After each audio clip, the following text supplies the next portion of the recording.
Mortgage One Studios, good morning. What is today? Is today hump day? It has to be. It's hump day. I just checked. July 29th. We're almost through July. That means the weather's going to get better. Maybe. September. We got a ways. We got a ways. It's going to be warm again today. Disclaimer. I didn't say the disclaimer last couple of days because I couldn't find my paper. I think I need to make additional copies of this. All content presented on the Russ Clark Show, including statements made by guests, commentators, and callers, reflect the personal opinions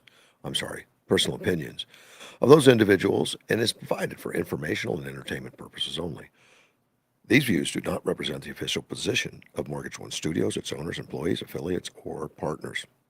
Mortgage One Studios does not endorse, verify, or guarantee the accuracy, completeness, or reliability of any statements made by third parties during programming. The First off, last night a great meeting for the Republican Party. Just coming off the primary went well for the Republican Party overall. So it was happy. It was good.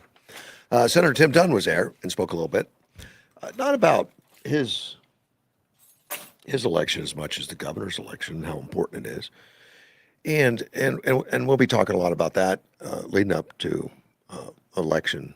He's going to call in today, talk about some propositions and some ESA stuff that's out there that we want to talk about. We're not going to go through the complete list. In fact, I don't even have my list in front of me. I'm going to have to bring it up on my phone, which I will, and take a look at that. But I didn't make an exact time. He's going to call. He's going to have windshield time heading out to Phoenix, like he normally travels a lot. Being the senator from Yuma, Arizona, he has to get to Phoenix more than most of you. But we do want to talk about some of those, and not all of them are finished yet. As far as there's lawsuits going on about the propositions on whether they're legal or need to be taken off the rolls or whatever, or they got enough signatures. There's a lot of crazy stuff going on. We'll find out more about that as time goes on, but there are important ones out there, as there always is. It's unfortunate we're a referendum state. I don't like it. We're one of those states, I don't remember how many, there's about half of them that are and half of them that aren't, where you can literally change the Constitution by putting it on the ballot and asking the voters to vote for it. In theory, it sounds like a good idea. Voters are smart and all that. So, well, they're not informed always. And there could be somebody in the parking lot in Fry's get you to sign a piece of paper and tell you it's wonderful and great, and he's lying to you and doesn't know what he's talking about, and you sign it, and you end up passing some crap that on the surface sounds good, and it hurts us. And there's no way to fix it because it becomes part of the Constitution.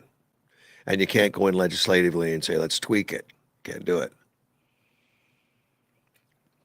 It has to go back the same way it got put in the first place, which is not always good. Let's talk to Andy this morning. Good morning, Andy. Well, I'm just laughing my tail feathers off right now. Why is that, man? I am watching the Senate and Dr. Fauci supposedly is supposed to testify. Right. But even when they asked him if he was present, he says, on the advice of my attorney, I am going to stand on my Fifth Amendment. What happened to his ego, man? His ego would never let that happen. He was always smarter than anybody in the room. He wasn't afraid of that.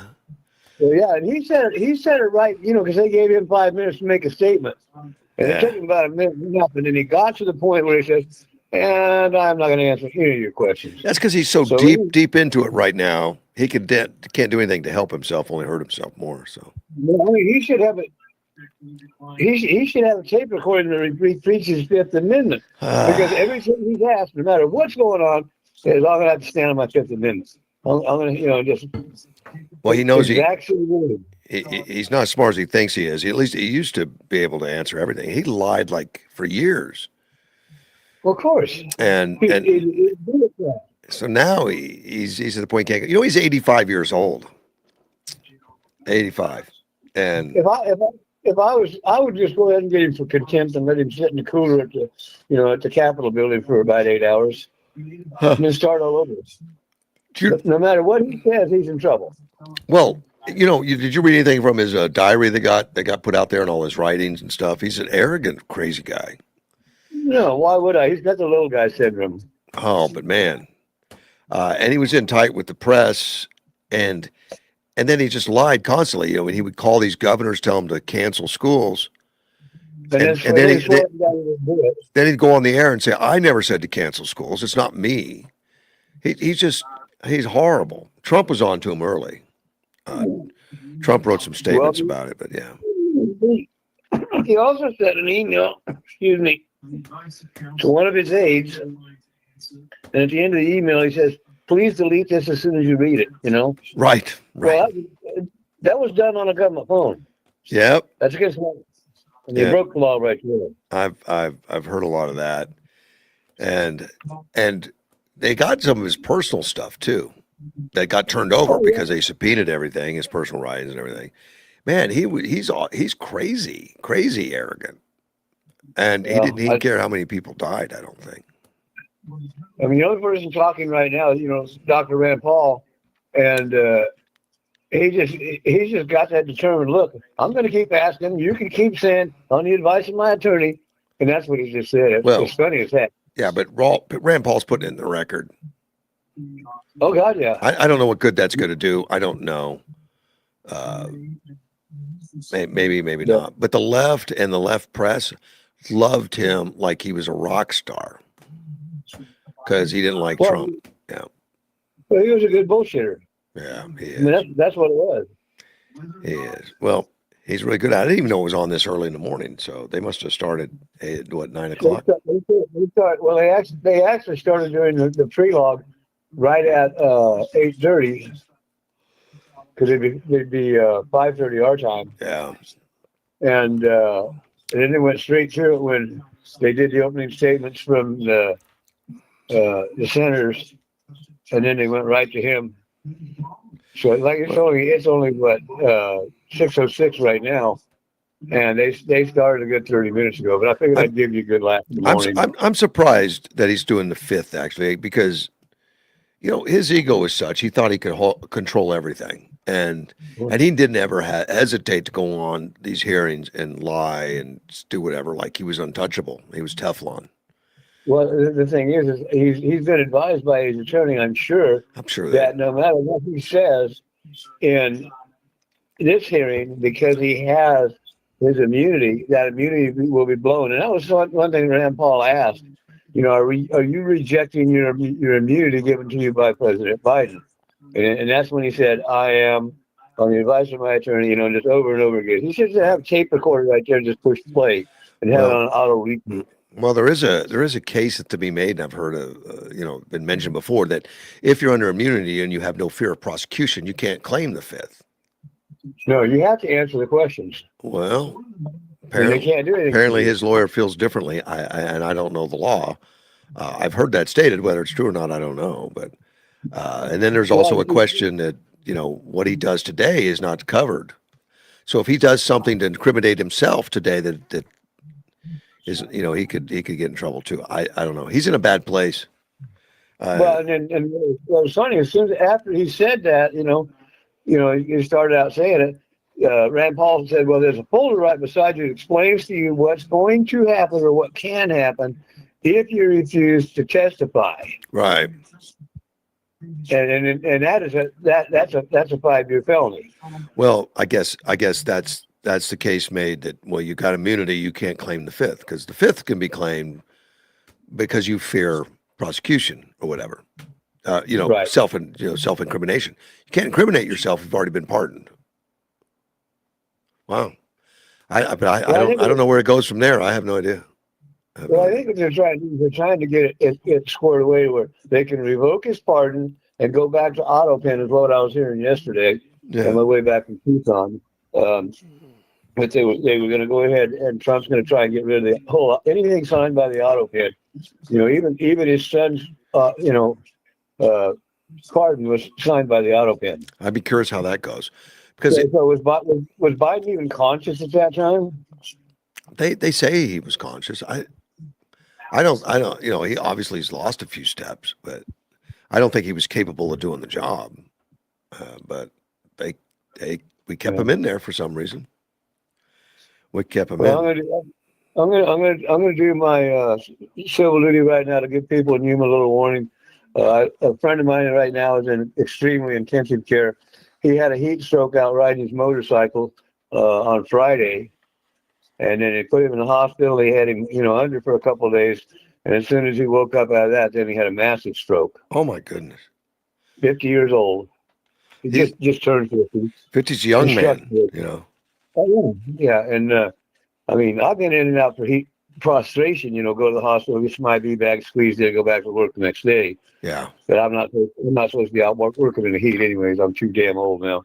What are you laughing at? I thought you were old 2 decades ago, but okay, keep going. Probably old and beat up. I try not to get out in the heat anymore. And I'm just, I don't care how tough you are as a human, been out there all your life living in, I know what to do. Stay hydrated and that. Yeah. Just be careful. Have somebody with you no matter where you go out in the desert. I agree. Because I think that was his biggest problem. He didn't have anybody with him, and it took him a while to find him because, he stuck to his proposed route, but he was riding alone. Yeah, that's too bad. So did he fall off the motorcycle or he park it? What? He stopped. Okay. And they said, the bike was on his kickstand. It looked like he was sitting on the ground, and he just blacked out. Apparently, he doesn't remember. He probably won't remember, because they said if he gets through this next week, then he's going to be in rehab for a year just to be able to get up and walk around on his own. Good Lord.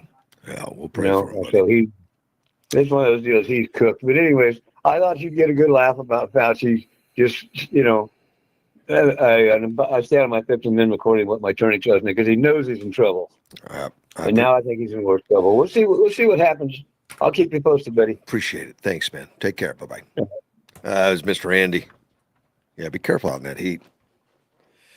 And I don't like it. Andy's right about being careful and about the heat. I tend not to worry about it. My bicycle isn't working right now. I'm having an electrical problem. I haven't taken the time to fix it. If it was, I'd be out in it. I'd be riding the bicycle. I always have. I hope I keep good track of myself. I don't get overly hot normally, that I don't think I do, but we'll see. And Fauci, with that diary coming out and everything, and so many things in there that are just contrary to what he testified. I don't know how much trouble he's in. I don't know. He's 85, but he's been lying to us for a long time. In fact, Sandy sent me a Truth Social thing this morning. Let me read that to you about Trump, and it had to do with Fauci. Trump wrote this on Truth Social. Many more people died of COVID under the Biden administration than under the Trump administration. Operation Warp Speed was a spectacular success. In fact, many say one of the most successful things ever done by an American president. I overrode Fauci on this. His ideas were crazy. Also, I said from the beginning that the virus came from the Wuhan laboratory in China. Fauci strongly disagreed, always trying to protect China.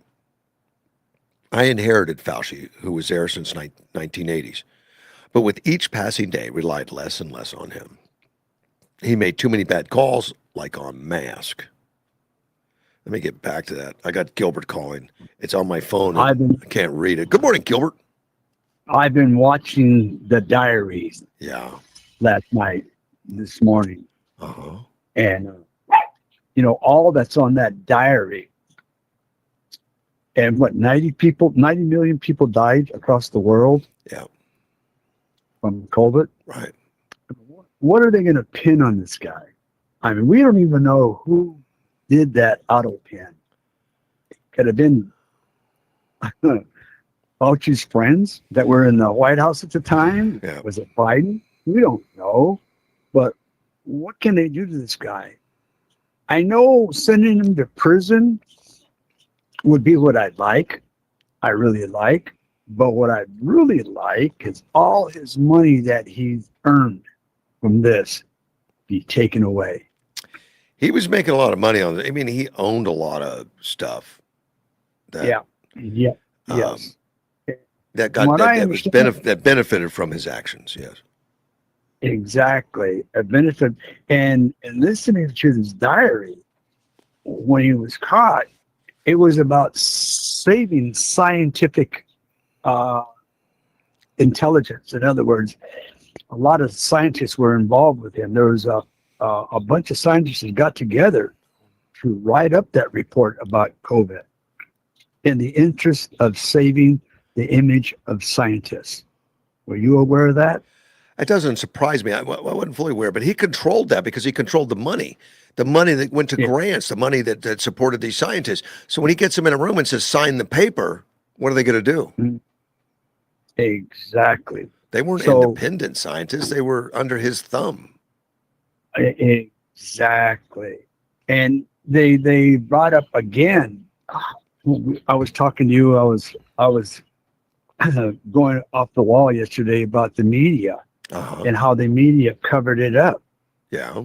They covered COVID. They covered everything about it as they're covering today's stuff. So what could happen in the media? I mean, Nothing. they can't be sued under the First Amendment, correct, Russ? Correct. For No, giving no, no. false information? Nothing can happen. I mean, we need to stop listening to some of these guys. Like the guys like Jake Tapper and the stuff that Fauci was Oh. sucked up to so much. I mean, they've proven Oh, themselves man. to be liars over and over and over again, and their audiences are shrinking. But they're still making tons of money. They're still highly Yeah. regarded in these bubbles. But You know, Fauci's what, 85? Is that what you said? He's yeah, 85 years old? years old.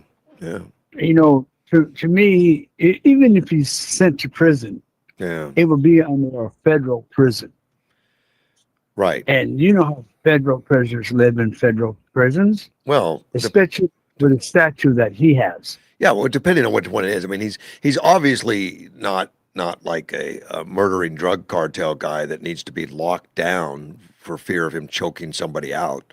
I mean, he would be sent to a some one where he probably don't lock the doors. You know, he's not in danger of hurting anybody. Well, I don't know. I'll argue that point. He helped kill 90 million people. I mean hurting anybody with his bare hands. I You know? know. Yeah. I'm just laughing, Ross. I'm laughing because I've been listening to that. I'm gonna go back inside and listen to some more. I got work to do. He'll probably go to a country club prison. Yeah.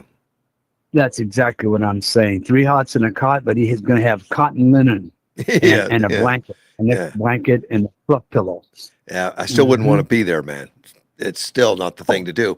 But his ego is going to be taking a hit, and that's what's most important to him. If you read some of that diary, I mean, he thought he was a superstar. Oh, the Like, fact that he wanted Julia that. Roberts. Yeah, Did you see that clip on Julia Roberts, yeah. No, I didn't. the actress? Uh-uh. Oh, you got to look it up. You're gonna vomit. Well, good. She just sucked up to him. Wow. She What- thought that he was the cat's meow, and she was so proud to be able to talk to Dr. Fauci. Well, the left swooed to him. I mean, it was hundreds of the left wing media people that just thought he was the most Yes. wonderful thing to walk the planet. And again, you know, they said it affected Hollywood. Yeah. No, it didn't. In a sense, it did, but they still got paid with the contracts that they were under. The actors. Yeah. They got to have how many years vacation? Fauci was busy shutting everything down. He shut everything down. But he got the governors to do it. He got other people to do it. Oh, Newsom and not Newsom, the one before Newsom. He was proud how he convinced them both. Yeah, De And then Blasio, I know he was in on that Yeah, too. Blasio, that's one. Yeah. And he also was proud how he shut the schools down, but then again, he denied doing that. Mhm. No, that wasn't me that did that. Well, he denied it after a month or so. And he's making phone calls to all these Yep. people and telling them to shut them down, and then Right. denied doing it. But he so writes I about get- it in his own diary. He writes it himself that he did it. Yeah, and I think he did all that thinking that he can't be touched because of the auto pen. I really believe that's why he did that. I don't care if they get my diary because they can't touch me. Yeah. But the thing, I don't know the what's going to thing is- happen, but I like to see him discredited. And this left press, it won't hurt them. They'll just move on. Right. To be discredited is one thing, but to take all his money away is what I want to see. I don't know if that's even possible. I mean, I don't even know where it all I, comes I, from. I understand. I understand that they can. I wonder if they can get him on the RICO Act. I, I don't know. Criminal enterprise type stuff. I don't know. I don't know what they're going to I get him mean, on, but I like the and, fact that it's being exposed for what it is. and one more thing, this heat. I know people think I'm crazy, but when I ride my motorcycle, I'm going to town. I wear a long sleeve shirt. I wear a long sleeve shirt when I'm outside working, and you see a lot of workers with long sleeve shirts That's right. because the sun takes the moisture away out of your skin. Yeah. It's one of those things that we workers of construction, we cover our neck, our heads, and some people cover the face. I can never cover my face. Yeah, I just didn't like that. Well, But they do that in the fields and everything, but that's just experience. yeah. They know what they're doing. Mhm. They do. And if you feel faint, there's things you can do that will help you real quick. If you have water with you, put water on your wrist, put water under your armpits, just under your armpits, and if it's please don't make it ice cold water. That'll send you into a stroke. I seen it firsthand. A guy dumping cold water on his back, and he stroked out. We're on Really? YPG. Oh, and I was warning him, don't do that, don't do that. You know. Well, he poured a lot of hot, cold water on his back, and it was hot. It was one of those hot days, and we just came out of the desert. And he goes, "Oh, I'm done," you know. And he poured water on his back, ice water, and he stroked out. Really? That caused you a Yep. shock and all? He Wow. stroked. Yep. Okay. Yep. Sure did. Ah, man, be careful out Sure there. did. Yeah, and I was the guy that had to write the report. Do you remember the guy named Michael Avante? The lawyer for I remember. Stormy Daniel. He was just like Fauci. He was on the news, Yeah. like 5, 10 channels on the weekends. He was all over the place. Trump's bad. Trump's bad. The left sucked him up so much, loved him, wanted him to run for president. He's going to be the most wonderful man ever. Of course, he was con man and a crook, and he's in jail. Yep. And the same with Fauci. He's the same kind of guy. He just had to be on the news every day. Every day he was on the news. Yeah. Except he didn't get an auto pen. Well, no auto pen saved him anyway. Yeah, you know what I'm saying. Absolutely. But just like Biden's son, he's sucking it up right now. And the whole thing is, we got to go after the auto pen. There's got to be something done with all those people that got pardoned because the auto pen. We don't know if Biden did it or not. Trump has brought that up for quite a while. Who knows what happened? It's going to happen there. I don't know. I don't know that I don't know there's a precedent for it. The auto pen's been in use forever, but it's like to sign birthday cards and stuff, not major legislation. Yeah. I don't think has any president used the auto pen to sign bills? Don't know. I got the impression from Trump's comments that it was not common. Right. So he's questioning whether it's even legal, but that's up to the lawyers. I don't know. I'm sure it'll go to the courts at some point.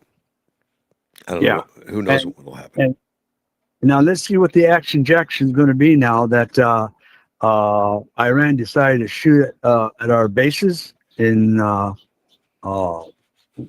where did they launch missiles at? Arabia? Not Arabia.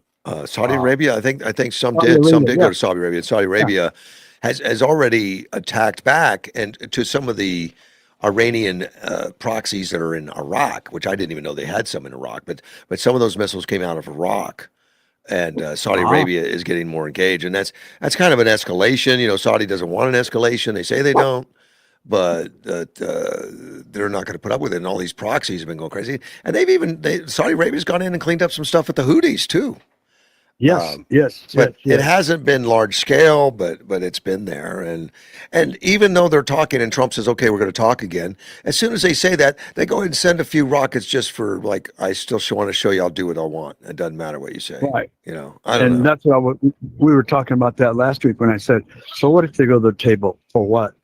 What are we going to the table for? Well, that's why Trump didn't let off for 13 days. Yeah. He kept the foot on the gas for 13 days. even though they were saying, Oh, let's talk. He said, I'm not ready. I'm not ready.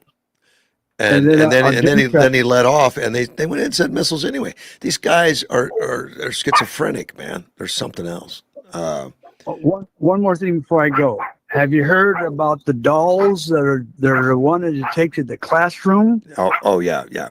The ones that you can change. They're transgender dolls where you can Yeah. change the genitalia. Yeah, Yeah, they're pushing that in kindergarten, I know. Minnesota.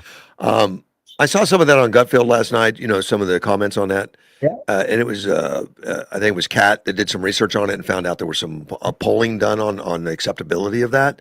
They found that Yes. only 3% approved of it. 3%. How does it end up in? How does it even end up being made if only 3% of wackos are behind it and they stick it out there to the general population? What the hell? And I don't have any idea what school it's in or if it did make it to a school, but. Remember the conversation we had the other day? How a small squad of Green Berets or Special Forces could be so dangerous. Yeah. That 3% are probably well off, influential people that push that narrative to get past that far. Oh, you're right. Not to take for granted a small percentage. I'm just saying that I can't believe it's even accepted. It's even accepted, but. But the amount of people during the American Revolution that actually wanted to engage in everything was a very small percentage. It wasn't. It wasn't everybody. Yeah. Exactly. Okay, Russ, I'm gonna let you get back to work. Thank you, buddy. I gotta go do some work myself. Thanks, Gilbert. Bye. Yeah. Yeah. What are you doing to disturb me while I'm at work, Gilbert? I'll probably get back to this subject, but I want to talk about flock cameras. I know Edward sent me something on it yesterday, and I guess I kind of knew about them a little bit. The flock cameras, and you could see them on street lights and traffic signals and stuff like that. You see some cameras up there, and you call the city and say, "What about these?" They say, "We don't own them. It's not ours. It's just for safety or traffic safety or something." Kind of true. They're not really owned by the city and here's the problem. If the city owns a camera, then it's subject, to FOIA, freedom of information. So if they own a camera, you would say, "Hey, I want to see some of that film that was done at 11 o'clock last night or something." Of course, it'd be FOIA requests for all that stuff. So they don't even own them. They don't own them, and they. My understanding is that they had access to them if there was a crime committed or something. They could request from some companies, and I don't know the companies that they get it. Well, I read an article. Edward alerted me to it that how much of it's out there, and that it's tracking movement, like license plates movement, like where your car is all the time. Makes a database. I've known they existed. They exist on tow trucks, actually, these cameras. Tow truck drivers, the ones that repossess vehicles, maybe you've seen that done before, where you don't pay the bank for the car, the bank sends you a letter, and they tell you if you don't make the payment, I'm going to come get your car. Well, these tow truck drivers, there's people that specialize in that on repos. They just, repo kings. They go right out there and grab it. They got the tow trucks. They don't even have to get out of it. They got tow trucks that'll apparatus will go underneath the car, grab a hold of the wheels, and they pull it down the street in seconds. They can remove that car in seconds. Well, they have these cameras on them that are always taking pictures of license plates.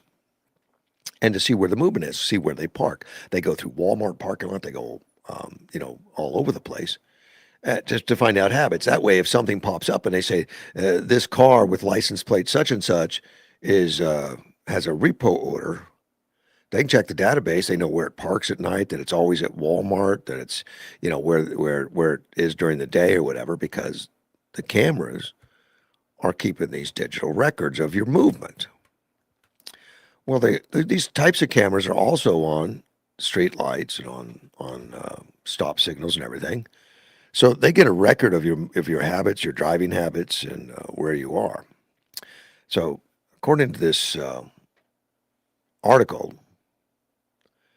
let me see, I don't know the author of this, but anyway, it says the truth is they're supposed to track your license plates, but they don't. They track the car, the picture of your car, the bumper sticker on your car, wherever you've been.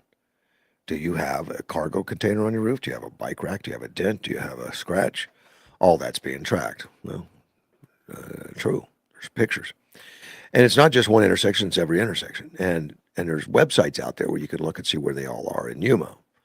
And they're scattered all over the place. And she says one guy got arrested for sitting in a lounge chair. He brought a folding chair out, got on a pole, like you would use in a pool. He put a piece of cardboard in front of the camera, and he got arrested for obstructing justice. I don't have any idea if that's true. She writes it in there, doesn't give a location or name or anything. He said, so again, it's a misdemeanor, but it's still all crazy. So the bottom line is, do we need these cameras on the roads? They're in the parks, they're in the schools, they're at Home Depot. I didn't see him. I didn't see him at those places. I saw him just on intersections, but there may be more. And I didn't. The tow trucks too. They're right around. I'm assuming they all go to the same database.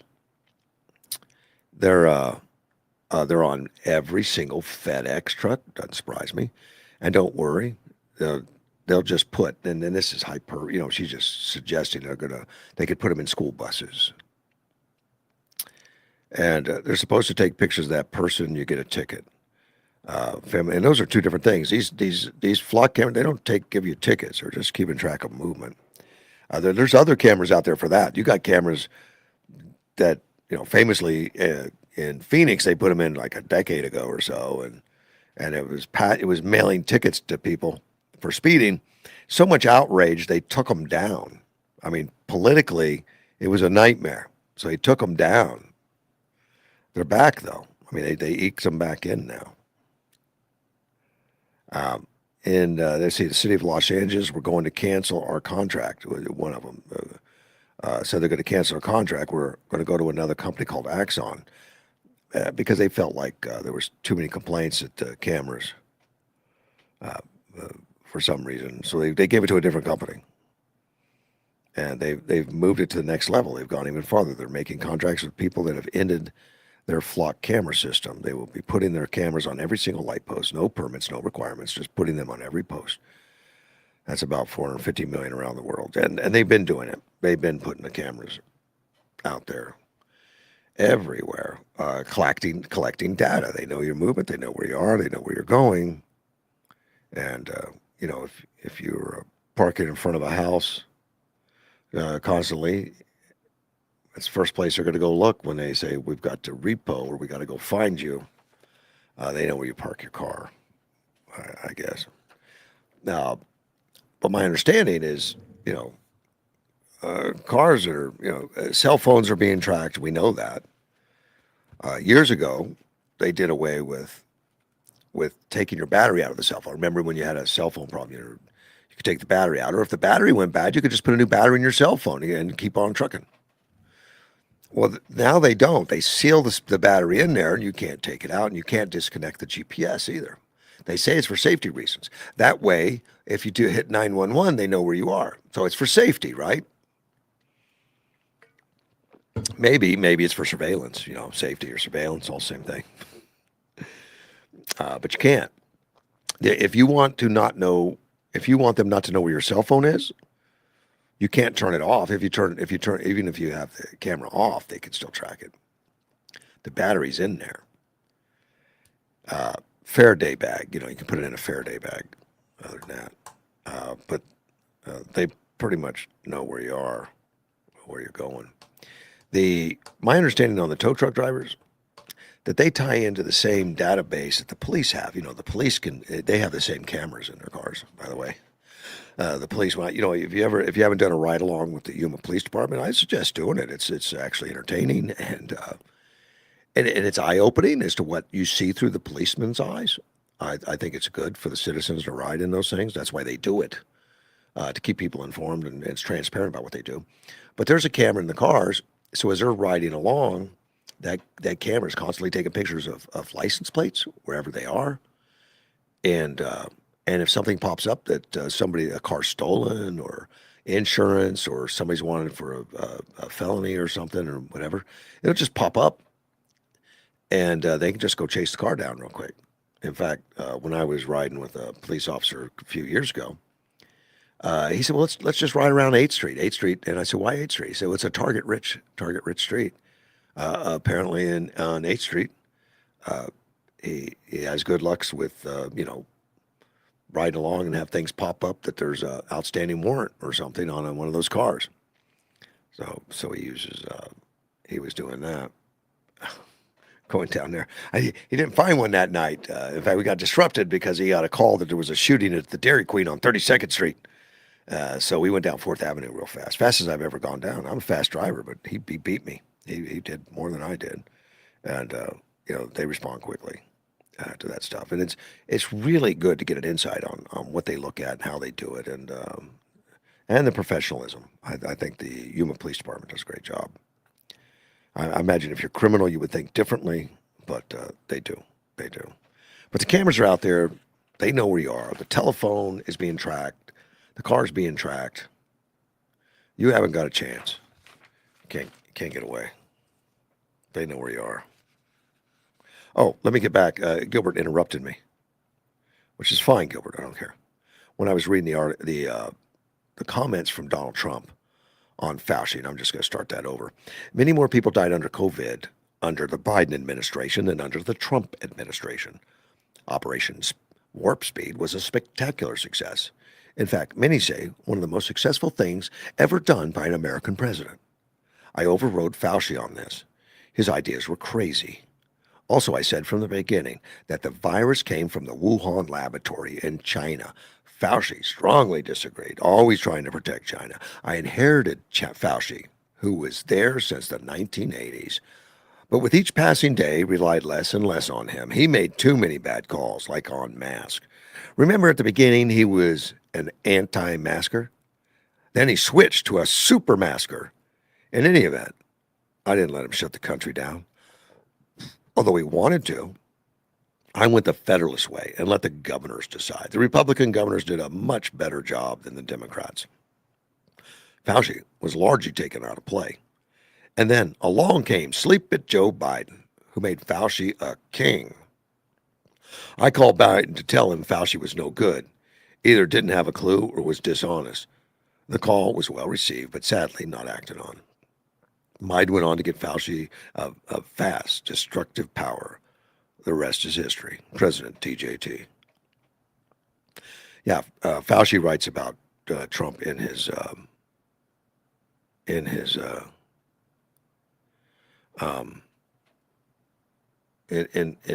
diary. He didn't like Trump. He couldn't persuade him on stuff. Didn't like him. And he thought Trump was a lunatic. Actually, Fauci was a lunatic, or is a lunatic. One of my listeners says the cameras sound like 1984. Exactly like that. Exactly like that. We got more cameras than what we think we do. I think London's supposed to have the most cameras. I don't know if they do or not. I think we're giving them a run for the money. Andy's texted me that the Democratic Party is speaking now, and they're still holding, though that he is the golden boy. Meaning Fauci.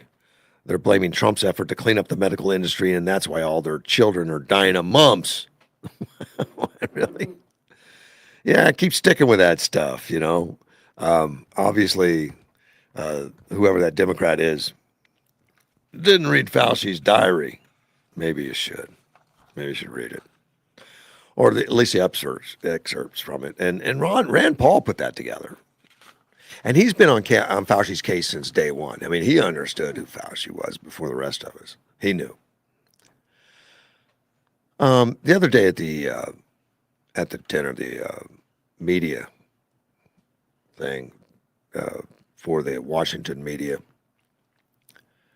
Trump was pretty caustic towards the press, as he normally is. He said he was going to be harder on the previous one, but I don't know how. And one of the receivers of some of his jokes or whatever was Caitlin Collins. And Caitlin Collins, in my book, is terrible, but the left love her and they like what she does.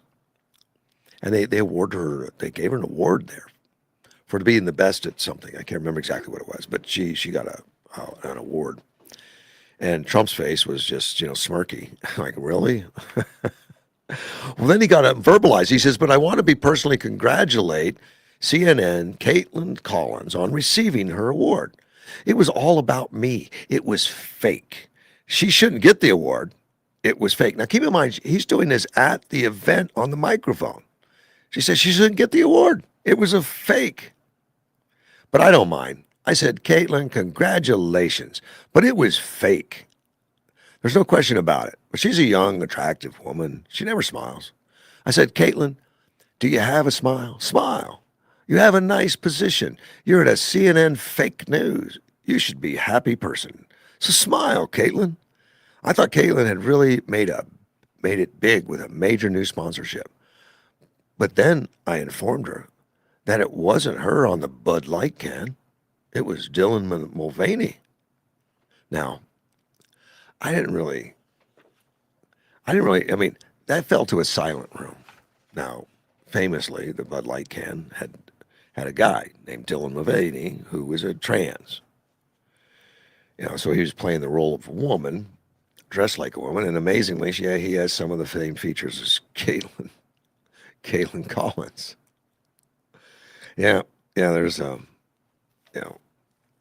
some similarities or something. If you weren't paying attention, you may mistake them. I don't know. Well, obviously, I don't think most women would want to be, in that situation where, you get mistaken by a transvestite or something. But this article that I'm reading by Sarah Gonzalez, she's a host over at Blaze TV, that Glenn Beck thing. She said it was brilliant. It was brilliant. It was brilliant because the joke, they can't actually complain about the joke without proving that they're transphobic. I never thought of it that way. So Donald Trump was in a safe harbor right there because the left can't complain that Trump was making a horrible joke because that would make them transphobic. So he says, because you want to accept left logic, Dylan Mulvaney is just as beautiful as a woman as Caitlin Collins. Trans women are real women, according to the left. So what is Caitlin going to be upset about? Well, she was asked about it afterwards, She ignored the question and walked away. She wouldn't talk about it. I guess she's in a trap. She can't complain about it because, according to their own society, their own little bubble they live in, Dylan Mulvaney is as much woman as any of them, including Caitlin Collins. Absolutely hilarious. Didn't look at it that way. I just thought it fell flat because the audience didn't accept it. I don't think it was for that audience, maybe. Maybe it's for the audience on TV that wasn't in the room. I mean, he knew he was in a room of haters. They knew everyone had that Trump derangement syndrome. In fact, he specifically said that he's never been in a room so concentrated with Trump derangement syndrome. He was not afraid to speak his mind. Amazingly. It made me uncomfortable though, watching it. I was like, well, I don't know, It wasn't like his rallies where he's surrounded by people that love what he's doing. It was just the opposite, and yet he's still poking the bear right there, right in front of him. If nothing else, the guy has guts.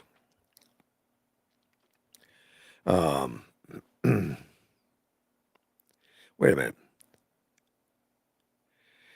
Andy writes something about a lead attorney was kicked out and escorted out of the building a little bit ago for interfering. One of the lead attorneys at the Fauci thing, the Fauci hearing. So they take a they take the attorney out. Another listener commented about Operation Warp Speed. Remember, Trump in his statement wrote that it was successful. Well, one of the listeners' questions says Operation Warp Speed developed vaccine that were anti-vaxxers were against. Correct? Decision by the infallible president. All true. The vaccine that was developed was not a vaccine at all. It was gene therapy. It was warp speed in that it was able to be developed and pushed through at amazing speed. It takes like 10 years to do a vaccine. They actually did this in weeks, not in years. The success was that they did that, but the results were horrific. I agree. I agree with the caller. I mean, the listener, that it was not a good result. Let's take a phone call. You're on the air. Hey, talk about cherry picking. Yes. These guys must have been cherry pickers back in the day. Why? This lady came up, Senator Hansen. Uh-huh. She came up and thanked Fauci for all his work in the 40 years that he devoted his life. Blah blah blah blah blah. Then she brings out, under Trump's administration, there have been tens of thousands of measles outbreaks in America, and blah blah blah blah blah blah. Uh-huh.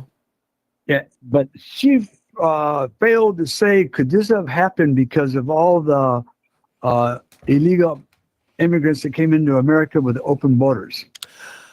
She wouldn't even say that. Good point. Did that come up during the conversation about the illegal aliens?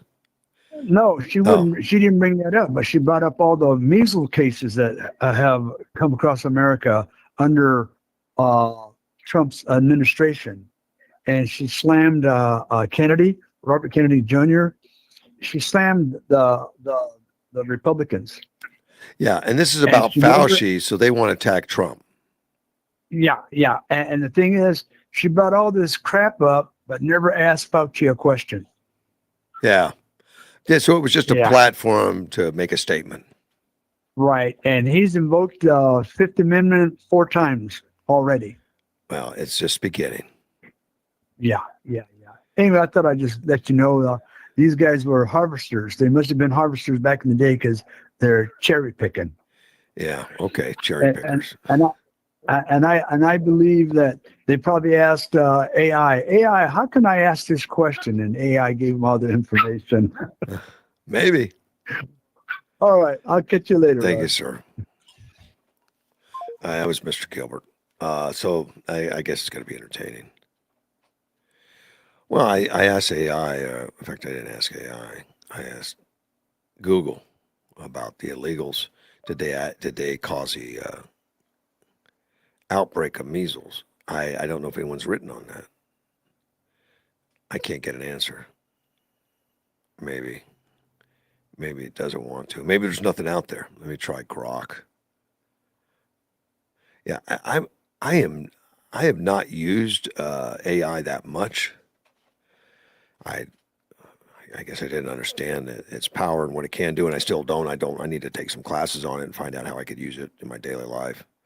The answer was just no. The illegals didn't do it. I don't. Low measles vaccination rates, it says. I think part of the cause of the low vaccine being used is because of Fauci. I think because we were lied to so much that we don't trust the government. We don't trust the vaccines. That the trust in that kind of stuff has gone way down, way out the window because of it. And it's equating the vaccine for COVID to other vaccines, which I think they're fundamentally very different. But that's kind of hard to explain because there's no trust. I mean, who are you going to talk to about you don't trust anything they say at this point. There's been a lot of mistrust in the CDC, and Fauci's to blame for all of it. Fauci created, this lack of transparency and the lack of trust in the system, and now it's blowing up because his diary proves exactly what they've been saying for some time. The Republicans in the House and Senate, particularly Rand Paul. that he's not to be trusted. There's a Wisconsin brewery that got themselves in trouble. It's a brewery, pub, and all that kind of stuff. Apparently, they're very anti-Trump, which is not against the law. You can be anti-Trump all you want. It's not. It's gonna create you to have a select crowd, I guess. But that's up to you. It's a private business; they can do what they want. Well, the person that owns it, Kirk Bangstad, he's a liberal activist and happens to be the brewery owner and the pub owner and all that stuff. And he's vowing to fight tooth and nail after he received a letter from the state's Department of Revenue revoking the Minnetonka Brewing Company's permit to operate in Wisconsin. So he's going to lose his license to operate. Of course, that means the business can't exist. If you don't have that, it's gone, he says. Here's what he did. In order to do that, according to the Wisconsin Department of Revenue, anyway. He said the Wisconsin Division of Alcohol Beverages is dedicated to the fair and consistent enforcement of alcohol beverages regulation in Wisconsin.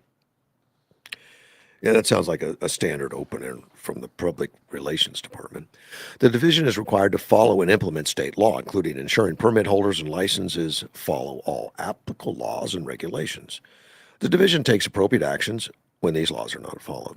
We can confirm that the Department of Revenue has issued notice of a brewer's permit revocation for 2 Minnetonka Brewing Company locations and a notice of an alcohol beverage warehouse permit revocation at 1 location. The business has until August 4th to appeal and can operate during the appeal process. Should the business decide to appeal, the next step would be to appeal to the Secretary of Defense, Department of Revenue, who will assign an appeal to a Department of Revenue hearing examiner for the recommendations to follow, finding of fact, and conclusion of law. Sounds like a form letter. Well, he's got a couple issues. One, he hates Trump, which usually in a lot of, particularly Wisconsin and some of those places, would probably cause him to have more business, not have a revocation of his license. Well, something added to it is authorities seized canned beer from his company in June. It alleged it had been transferred from Illinois without permits and taxes. Now, any brewer can only buy from authorized resellers, wholesalers, or any brewer, anybody that sells alcohol. If you sell alcohol, you have to buy it from designated, because they handle all the taxes and everything. For you to resell alcohol, that's what you do. If you own a bar, you resell it. So you got to buy it from specific people. You just can't buy it at Circle K. And they all know that. But you can get it cheaper at the Circle K. Yeah, you can.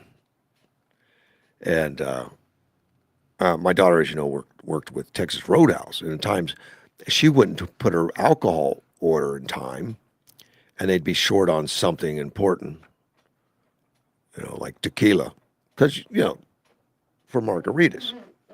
Well, they can't just run down the store and buy tequila. It's illegal. Can't do it. They got to get it out of the distributor, and the distributor's in Phoenix. So at times, her dad, me, would run up to Phoenix to save the day and made sure that you could get your margarita at Texas Roadhouse. Yeah, I'd do that on a few occasions. Go up there and get a couple cases of tequila from an authorized distributor, which tracks it and all that stuff. Well, that was part of it. And on January 22nd, the Minnetonka Brewing Company appeared to suggest it would give free beer to patrons if Trump was killed. So they're going to give away free beer if somebody kills Trump.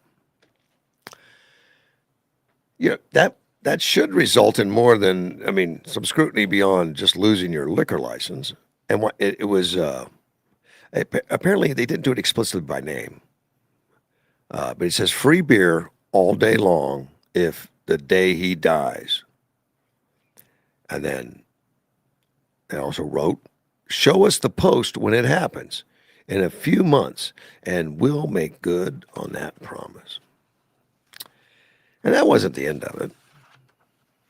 it was updated later. It says, we meant the Madison tap room because that's open all year. If he dies in the summer, then it's going to be the Minnequoka tap room. I guess they moved locations.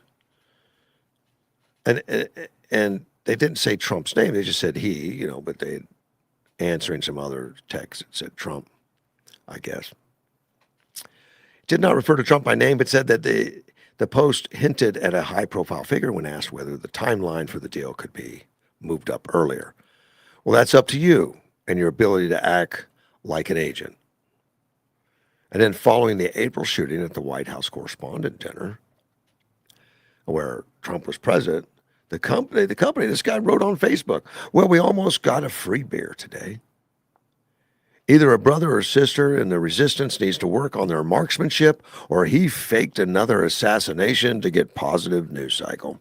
And that's, of course, made reference to Butler, where some of the far left thinks that he faked an assassination and had a guy just shoot me in the ear so I get some sympathy, which is kind of nuts, but that's what they say. Now, this Bagstad, the owner of the brewery, he says he's also the founder of the Minnequoka Brewing Company Super PAC. It's a super PAC, which is political money that aims to remove Republican federal and state elected officials who perpetuate the election lies that caused the insurrection on January 6, 21, and whose downplaying of the seriousness of COVID-19 caused so many unnecessary deaths in our country. And that's on the brewery website. Now he's asking, because he's got his license revoked, he's asking for help because he's going to fight tooth and nail on this after the State Department said they're going to revoke his permit to operate in Wisconsin. As you can imagine, I'm not taking this line down. He says, we're going to fight the state of Wisconsin tooth and nail. And once again, we'll have to pry me out of my tap rooms before I stop selling beer to the thirsty progressives who come to visit us. And he asked for the readers to donate to his legal defense fund. As usual, fighting to keep my business alive means I have to pay lawyers, and that's never cheap. Every time this happens, I rack up $100,000 in legal bills. Now, it's funny. He writes, every time this happens? I mean, how often does this happen?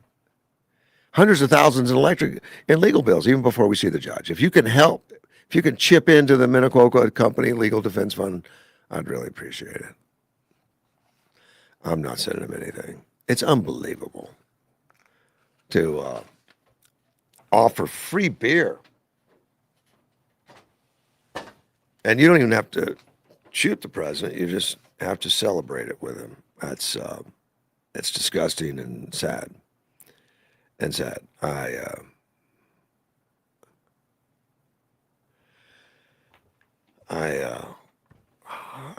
don't get it. I think it's terrible. So, whether this guy should lose his license or not, I mean, free speech. If you hate the president, it's fine. But where does that free speech, start becoming conspiracy and start paying people with beer if the president dies? I don't know. I think that it needs to be looked at. Whether it breaks the law across the line, I don't know. I would not support him if he was in my town, for sure. You see, I actually bought a newspaper today. Do you know how much a newspaper costs in the Yuma Sun, which is only a few pages. It's not very much, but $1.50. I've been in Yuma. I remember it was 50 cents, and I thought it was too much, but $1.50. I mean, you got to pay to have it printed and everything. Pay to have people. That's a lot. $1.50 for that. And see, especially when there's so much news on the internet. Normally, I'm on the internet. I don't. I just read a lot electronically, and I don't buy a lot of subscriptions, but the newspapers. If you want local news, it's a good source. It's not the only source. There's a lot of free sources too, but it's not. I mean, there's a lot of social media out there. But there's an article on the front page that intrigued me. It was authorities seize arsenal of large drugs, arsenal of large drugs in St. Louis, Rio, Colorado, St. Louis. That's just south of us. Sister city down there. So I'm interested, and it was the Mexico National Guard. They carried out two major seizures in the city, and they had 81 firearms and 425 kilograms of drugs. Well, that's a lot, particularly in Mexico, where owning a gun is near impossible. I mean, they have a constitution that says you're allowed to own guns. They do. But then they put rules around it. The rules. You could only buy them from a state dealer. It's got to be owned by a state dealer. And there's two of them in the whole country.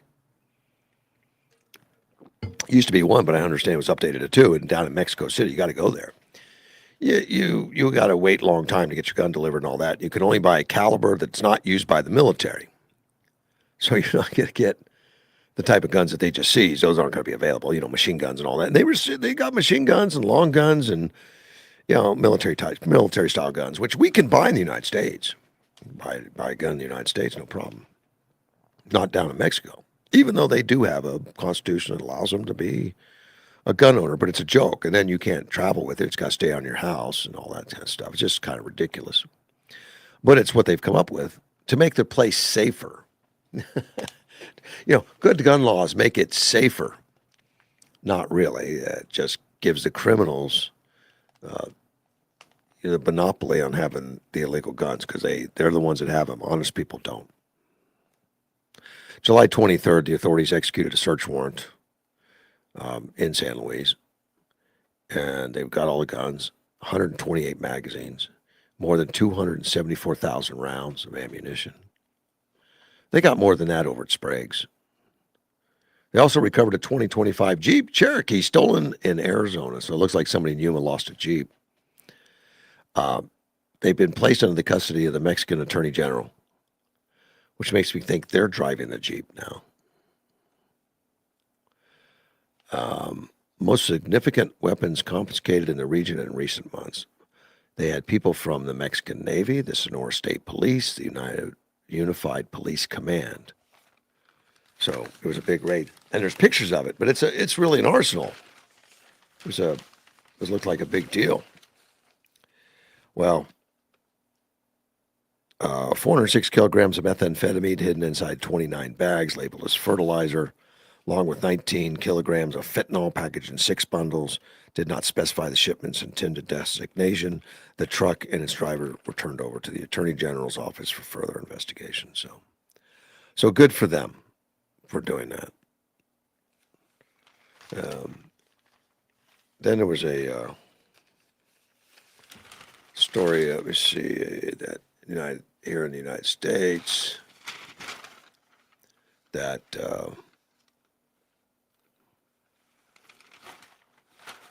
well, I don't see it here now, and I might have had it somewhere else, but the Yuma Police Department, oh, here it is. Yuma County Sheriff's Office Narcotic Task Force forced seizure. They got one too, not to be outdone by Mexico. And it was in the 12,300 block of East 35th Street, 35th Street. At 6:51 a.m., I was already on the radio. I wasn't there. Multiple agencies included officers from Yuma County Sheriff's Office, Homeland Security investigators, along with additional YCSO investigators. They had also canine units there. They found 153.29 grams, not pounds or kilos, grams, of methamphetamine valued at $3,000. They found 3 pills containing fentanyl and 2.83 grams of methamphetamine. So I don't think that was a large buzz, but maybe somebody was involved in the industry. I don't have that stuff laying around my house. 3 annex pills, 50 cc's of methamphetamine, a firearm, multiple items of paraphernalia consistent with street-level drug sales. So Joshua Keel, 50 years old, was arrested and booked on charges, including on possession. So they had their own bust. Not as spectacular. It's not a truckload of drugs, sounds like they're thinking that he was involved in selling the drugs. There's also a notice in here from the YCSO. A level 2 sex offender notification. And every time a sex offender is convicted and lives in your area and moves, you get another notification of where he is. We keep track of him. This is Omar Juarez, 31 years old, and he's reported a new address in the foothills. 12,706 East Tanja Drive in Yuma. 5'6" tall, 148 pounds. He was pleaded guilty in 2018 of sexual conduct with a minor. He was sentenced to 48 months of supervised intensive probation. And it was a victim. The victim was a female juvenile that was known to him. I don't know what the percentage is. I think it's a high percentage when these guys go bad. It's usually a family member, somebody that's known to him. But very sad. But they revoked his probation. Now, my understanding to revoke a probation means you broke some rule, like weren't home when you were supposed to or didn't show up. I don't know. Doesn't say what he did. But after that, the punishment for breaking your probation, you should go right to jail. So he's sentenced to 1 year in jail and given credit for 138 days of time served. And now he's a level 2 sex offender forever, I guess, which indicates he has an intermediate risk to reoffend. Notification is not intended to increase fear. I wonder why they put that in the article. Not because I guess it makes people scared, makes people fearful. Wait a minute, that's 2 doors down from me. That's not its intent. We just want to keep the community informed. It says sex offenders have always lived in our communities, but because of Megan's law enforcement is now able to share this information with you. So it's a good thing. Yeah, they've always been there. It's just good that we inform you. It's not to scare you. We just like to inform you. I think that's fair. Let me see the top of the page, and the big news was a swap meet. The Yuma Planning and Zoning Commission on Monday recommended approval of a conditional use permit for an indoor swap meet along 40th Street and these swap meets they tend to be very popular. You know, when the old Greyhound area was a swap meet forever, and then the Border Patrol bought it to tear it down and build more migrant or illegal migrant shelters and stuff to move like thousands and thousands in there. Well, with Biden out of office, that hasn't been necessary, but it's too late. The property's been sold and the swap meet's been torn down and the buildings have been leveled. I think it's just, barren land at this point out there. So I guess they need another one. This is going to be along 40th Street between Avenue A and 4th Avenue. Despite opposition residents, apparently the folks at Desert Lake Community didn't like it. Quiet Desert Lake community, retirement type community or whatever, saying that we don't want it out here. Commission voted 4-1 to be in favor of it. It's a 54-acre property. I don't know exactly where it is. I'm going to have to take a look. And it's going to be split up into a couple parcels. It's going to occupy about 16 acres. And it's located in the General Commercial Airport overlay. And the people in development said, well, it's going to cause noise, hours of operation, indoor activities. The business is going to be open from 9 a.m. to 4 p.m., so it's not going to be late night. And it's 200 feet from the nearest home. And so they think it might cause too many problems. Maybe there'd be some thieves in there or something. Yes, they do say that. And the traffic, because they live across the street from the Yuba Civic Center. So it's out by the Civic Center. And the traffic's going to be really bad and all that. And I guess that's a normal concern. Of course, it's up to them to do traffic studies and all and find out. But anyway, it's been approved, and so it'll probably move forward. And we'll have another swap meet. I don't generally go to many swap meets. Arizona swap meet out there on 4E. is one of the ones I do go to. It's kind of a favorite. I like the people out there. Let's see. A guest column in here.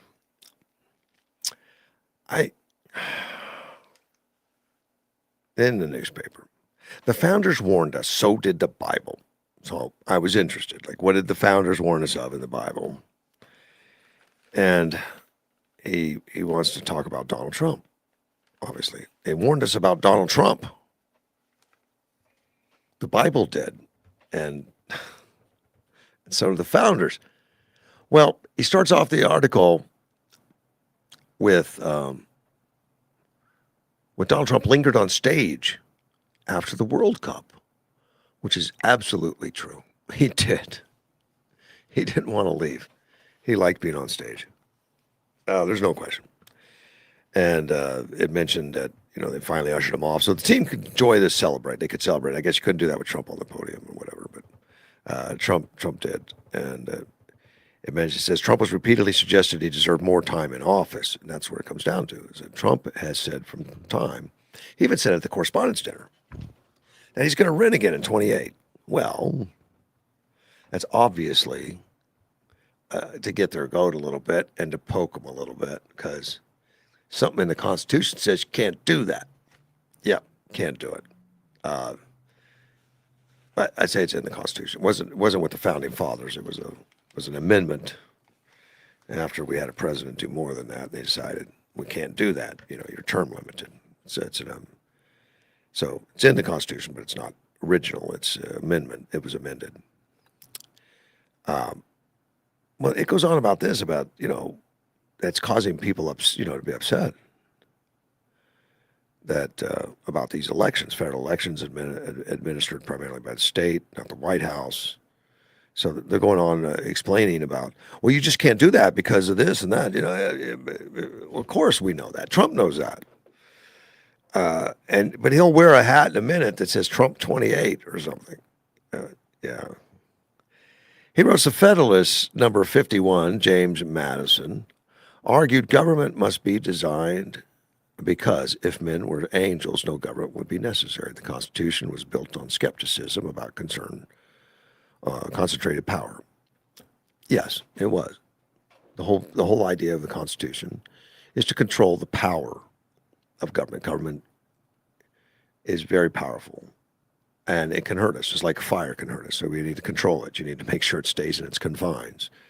Otherwise, but then he goes on about, but I don't know if they get this, but Trump is poking them. And they're taking it all seriously. They're all worried that he's going to be like Nicaragua. Nicaragua just canceled all their elections, but they're socialist. Yeah, socialist. They do that, and that's what the socialists want to do. The socialists, the Democratic Socialists of America, they want to do just that. Make sure no Republican can get back in office again. In fact, they want to throw out the Constitution. According to their own manifest, their own direction, eliminate the executive branch, eliminate the Supreme Court justice, Supreme Court, all gone, not just justice, Supreme Court, eliminate the Senate, and then we'll appoint all those that we need in those areas. Complete totalitarianism. One body will run the entire thing. Don't ask questions. And then we'd end up with the same as Nicaragua, where one person ends up at the top and says, we're just not going to have elections anymore. There's no need. We know who's going to win. Because we rigged it like California. That's all they do. But he goes on about these Bible verses. Talk about the powers and stuff. This is probably the strongest passage. And he's putting all this on Trump. Like, we need to, thank goodness we have the Bible verses and we have the founding fathers to stop Trump. We've got to stop him. It's ridiculous. Deuteronomy, probably the strongest passage. It limits the king's power. He must not accumulate excessive horses, military power, wives, political alliances, or wealth. He's commanded to write his own copy of the law and read it daily, so that his heart may not be lifted above his brothers, The king is explicitly portrayed as subject to the law, not above it. Yeah, that came back on Deuteronomy about, being subject to the law, which is in our Constitution. Not written exactly like that, but that's the whole idea behind the Republic. Everybody's subjected to the law. NBC writes Samuel 8:10-18. Israel demands a king. Samuel warns that kings will take sons for war, daughters for service, seize the best lands, tax the people, concentrate power in themselves. It's one of history's earliest warnings about executive overreach. Exactly. And that's what would happen under the Socialists of America, Democrat Social of America. They would want to concentrate the power into one body. No balance of powers. Just one body, just the House, just the legislative, and we'll take it from there. And that's going to give them overreach. Proverbs 16:18, pride goes before destruction and a haughty spirit before a fall. That's all politicians. Micah 3:1, 3:9, a blistering condemnation of corrupt leaders who abuse power for personal gain. And again, he's writing this all on Trump's behalf. All on Trump's behalf, which is insulting. They simply understood that unchecked pride in one's democracy, oldest enemies, is unchecked pride. And I think that's what we see in the Democrat Socialists of America. Unchecked pride. We can run it better than a balanced government. We can run it better than having an executive branch or a judicial branch trying to keep us in balance. We can run it better. We'll just eliminate the Senate, eliminate them all, and we'll just run it from here, like Nicaragua. And that's the answer to Trump, which they hate because Trump, I think, has given back transparency and openness more than ever. So let's talk to Sandy. Good morning, Sandy. Good morning. How are you? Anthony Fauci's taking the Fifth Amendment today. That's what invoking the Fifth Amendment. Yeah, that's what I heard. It's kind of new for him because he's been so arrogant. He never felt like he was always smart enough to handle it. He didn't need the Fifth Amendment. I guess he's scared. One of his lawyers sat at the table and kept interrupting, so Rand Paul had him ejected. Said, you've got all those other lawyers sitting behind you, and that's where the lawyers are supposed to sit. But I think and I don't know if I'm interpreting right, you're reading from the newspaper and somebody is lambasting President Trump, right? Right. It's lambasting Trump. And it says the founders warned us, so did the Bible, warned us from Trump. That's his article. Because Trump wants to run for office again, he's seeking too much power. Not at all. I want to push back at that. Yeah. Obviously, Trump is trolling him, and he's an idiot to be trolled. But I want to push back in this way. Yeah. These Democrats, and I'm assuming that guy's a Democrat, are never held accountable. So I was thinking about this today. They were never held accountable for Russia collusion. They were never held accountable for the phony impeachments. They actually were never held accountable for what they did to Americans on the January 6th issue. People that should have been charged with trespass and paid a fine were subjected to uncalled for, above any legal right, they were harmed. Yes. And then they're still writing bad stories about President Trump. They still write lies. Anthony Fauci harmed people. I have one person in my family. I was talking to my husband about it. And what happened with all they were doing is doctors didn't even want to see you. They didn't want you in your office. They wanted you to do like FaceTime, or they wanted you to send them an email about what was wrong with you, and then they might do a prescription. At least that's what was happening with my sister and husband. Yeah. and he ended up getting COVID, and he had survived cancer right prior to it, but he ended up dying. Mm. And in that state, just like in our state, Doug Ducey was bad on this too. He wouldn't allow some of the medicines that actually helped people with COVID. Ivermectin over and in Imperial Valley, Dr. Fareed did. Right. And Dr. Tyson did. But Ducey wouldn't allow it in the state of Maryland. That the governor wouldn't allow the treatments that would have helped my brother-in-law, and he ended up dying. And there's countless others that because they listened to Fauci, and how they didn't have the common sense after a while to realize a guy that says masks are not necessary to masks or absolutely needed. And then you have doctors and nurses that think, oh, you need masks, you need masks. The mask didn't work. No. And I was stupid enough to get into an argument with one of my husband's nieces, but I kept it short because she said, my husband and I got COVID and we were wearing our masks. And I told her, masks don't work. And she threw a fit. She couldn't even think about the fact that what she was saying showed that the mask didn't work. It's just, so they're never held accountable. Fauci's never going to be held accountable. Comey never held accountable. These people that spied on President Trump, these people that spied on people in Catholic churches. Yeah. These people that probably, that also spied on parents that went to school board meetings. None of them are ever held accountable. And that's so distasteful and so sad. The only upswing from it is more Americans are aware.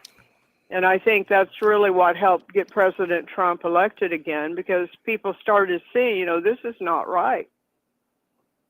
But still, those January 6 people, I'll never forget how badly they were treated by our own American government. And the Senate pitched a fit when they wanted to have an account available to them, so they're not going to do that anymore. But it just shows how these people, I guess they live in such a high, they live in a bubble where they're, everything's safe for them, that they can't understand that somebody that just walked into a building, you're now throwing them in jail. You've given them a prison sentence. One of them gets so upset because they just love threatening. They love to threaten. So they threatened this kid with all this stuff. And then the day after he hung himself, they told the aunt or somebody, well, we really weren't going to do that. And that's the kind of man, and I'm not a violent person, but I would like to beat him up because, think about what we didn't intend it. That kind of thinking is so horrible. Yeah, it is. That they can think that way, and they keep thinking that way. Like that man writing that article, he can't understand that what he's saying, number one, is totally wrong. No. What he's saying is unconstitutional. What he's saying is threatening and wrong, and he can't, is he running for office? No, he's a journalist that just hates Trump. Well, and that's what Bill O'Reilly was saying, the correspondence and dinner was like a setup, but Trump just handled it. And they made all the awards for people that wrote stuff, and it's phony stuff. It's, it's always lies. And unfortunately, the TDS people and a lot of the Democrats, and I hope more and more of good Democrats say to hell with this party. I want to get away from these guys. I'm going to join the Republican Party, or I'm going to become an independent. I'm not going to stick around for these communists and these other people that they want to harm people. That's the way every time what I think of, Russia collusion didn't just harm President Trump. It harmed all of us who voted for him. Correct. It didn't allow him to do as much as he could have done, even though he did a lot. It harmed 250 to 500 people that came in with him because they were just regular people and they had to go hire a lawyer. That's just Russia collusion. And then the impeachments, all phony, all made up lies by people, from the CIA. That's what that one guy was. He's a CIA guy. And you just go Brennan and Comey and Clapper. They're all bad people. Clapper had admitted that they were spying on all the Americans, and he still kept his job. Right. Anyway, I'm sounding real frustrated, but I'm really glad that President Trump was willing to fight and was willing to run for another election and is working to try to clean things up. Yeah. But I think Fauci will never be held accountable. I'll just swing back. We'll hold him. I'll do Trump's weave and weave back. He may not do jail time, but we'll hold him accountable. And he's losing his status. He's losing his rock star status, probably. Hope so. Well, Rand Paul said something like that. And he gave his little speech and went after Fauci. Right. And he mentioned, I think he said 1 million Americans, 15 million people around the world. I still would like to have had China be held accountable, because even if that virus just accidentally got out of the lab, they allowed people to fly all over the world, infecting others. We should just tell the truth, Sandy. That's just the bottom line of it. Tell the truth. Well, that's it. Yeah. But we can't, like that guy writing the article. Mm-hmm. We've got to push back against that nonsense. You aren't going to see it in the media as much as we should see it. When some of these people are just they need to say that's not true. Well, and they need to be prepared, if they're real good journalists, to say why. Yeah, but the way he writes it is like, well, the founding fathers warned us about Trump. The Bible did, like Trump's the Antichrist or something. But which is so silly, because he says he wants to run for a third term, and he did that at the Correspondents' Dinner, which he does do that. I mean, he tries to get those guys riled up. But that shows, and I hope this man hears me say it. You, sir, are a very stupid man. Yeah. That you can't understand humor, and you can't understand that he's trolling you, and he caught you. You're a fish, and Trump trolled, and he caught you, and you fell for it. He did. I just find some of these people tiresome, because there's others that work really, really hard, and the Democrat Party, it used to be a lot better, and it is just not. And I want people to fight against the communists and that party. That party that's what it's going to be. And that's sad to say, but their whole manifesto now, their whole goal under the Democrat Socialists of America is to be basically an authoritarian communist country. They're going to do away with the Senate, do away with the Supreme Court, do away with the presidency. And this guy writes in his article, the founding fathers weren't writing a constitution for saints. They assumed ambitious, power-seeking leaders would eventually rise. That is why they built in checks and balances, separation of powers, federation of regular elections and congressional oversight, judicial review.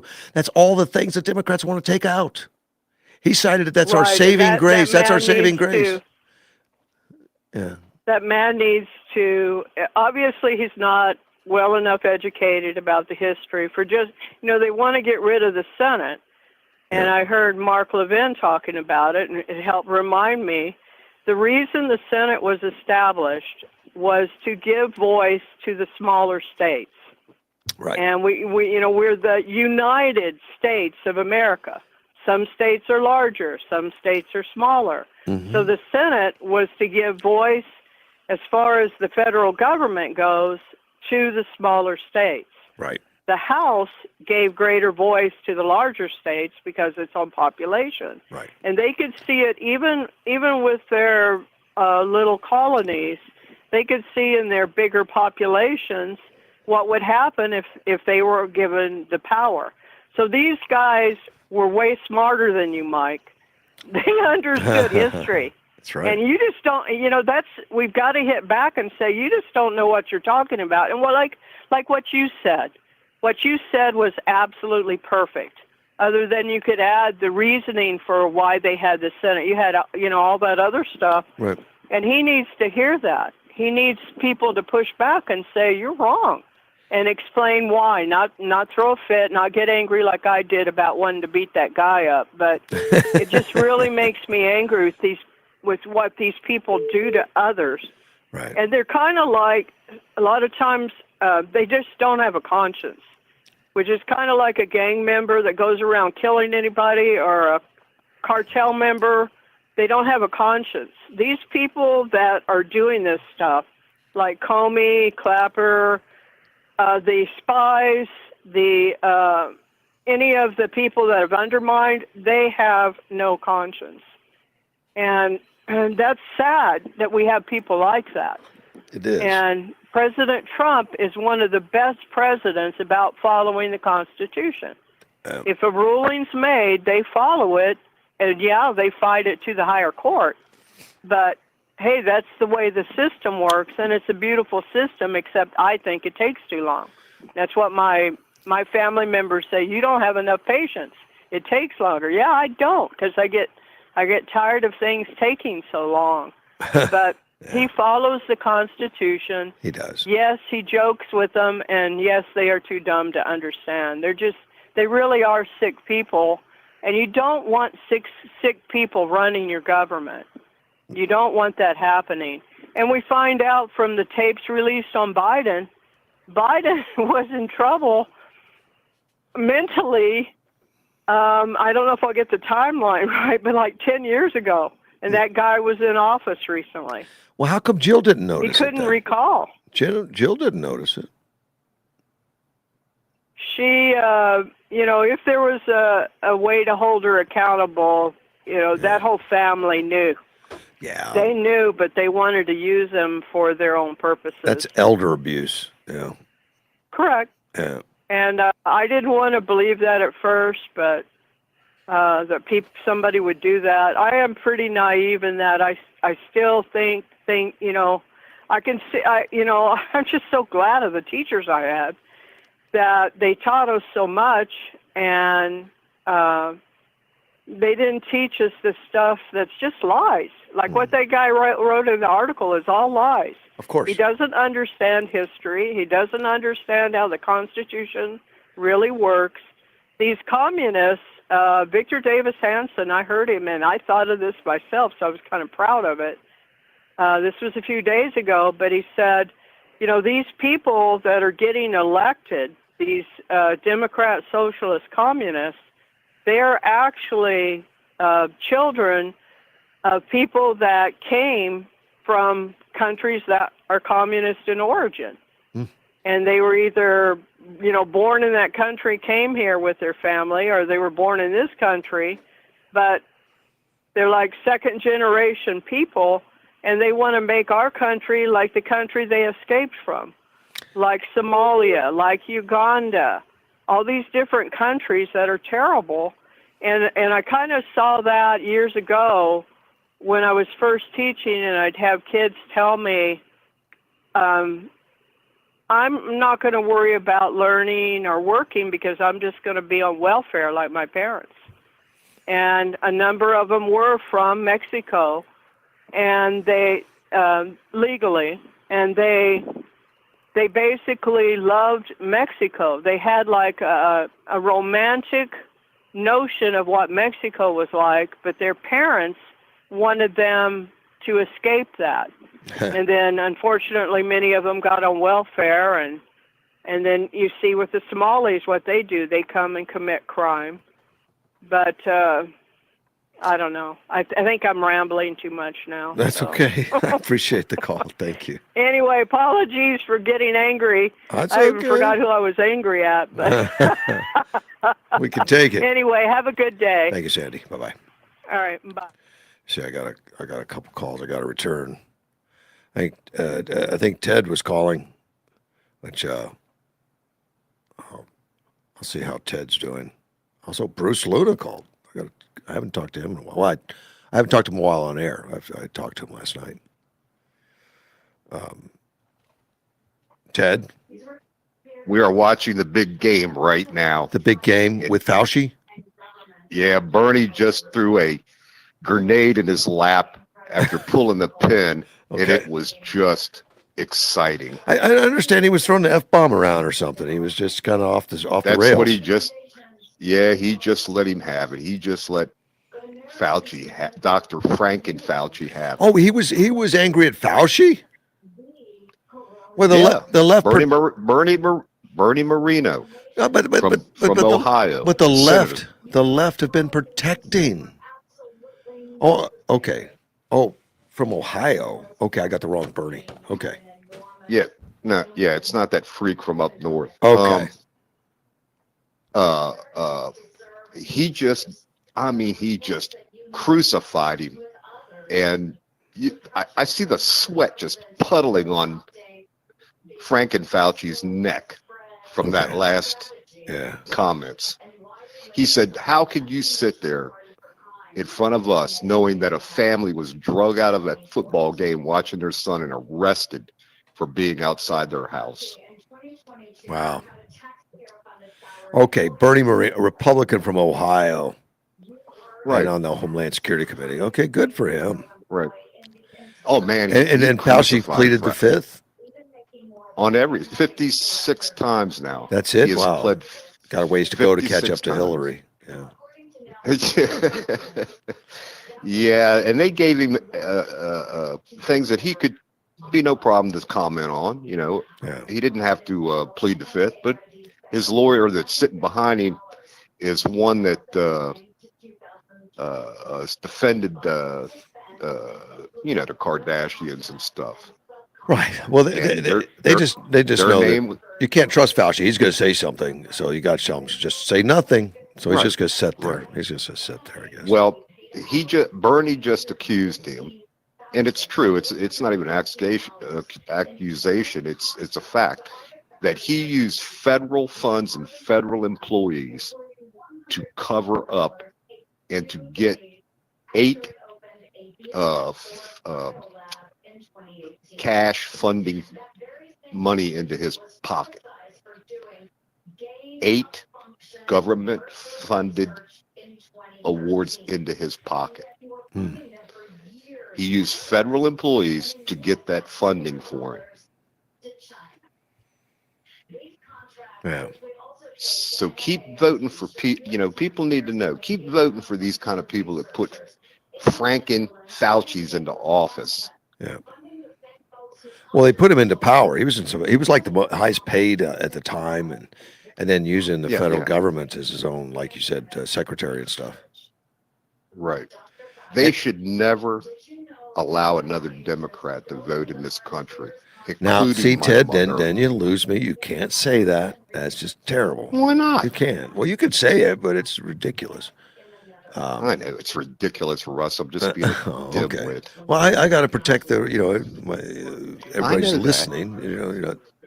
I got to let them know you're into the, the extremeness thing. Like Trump running for the third term.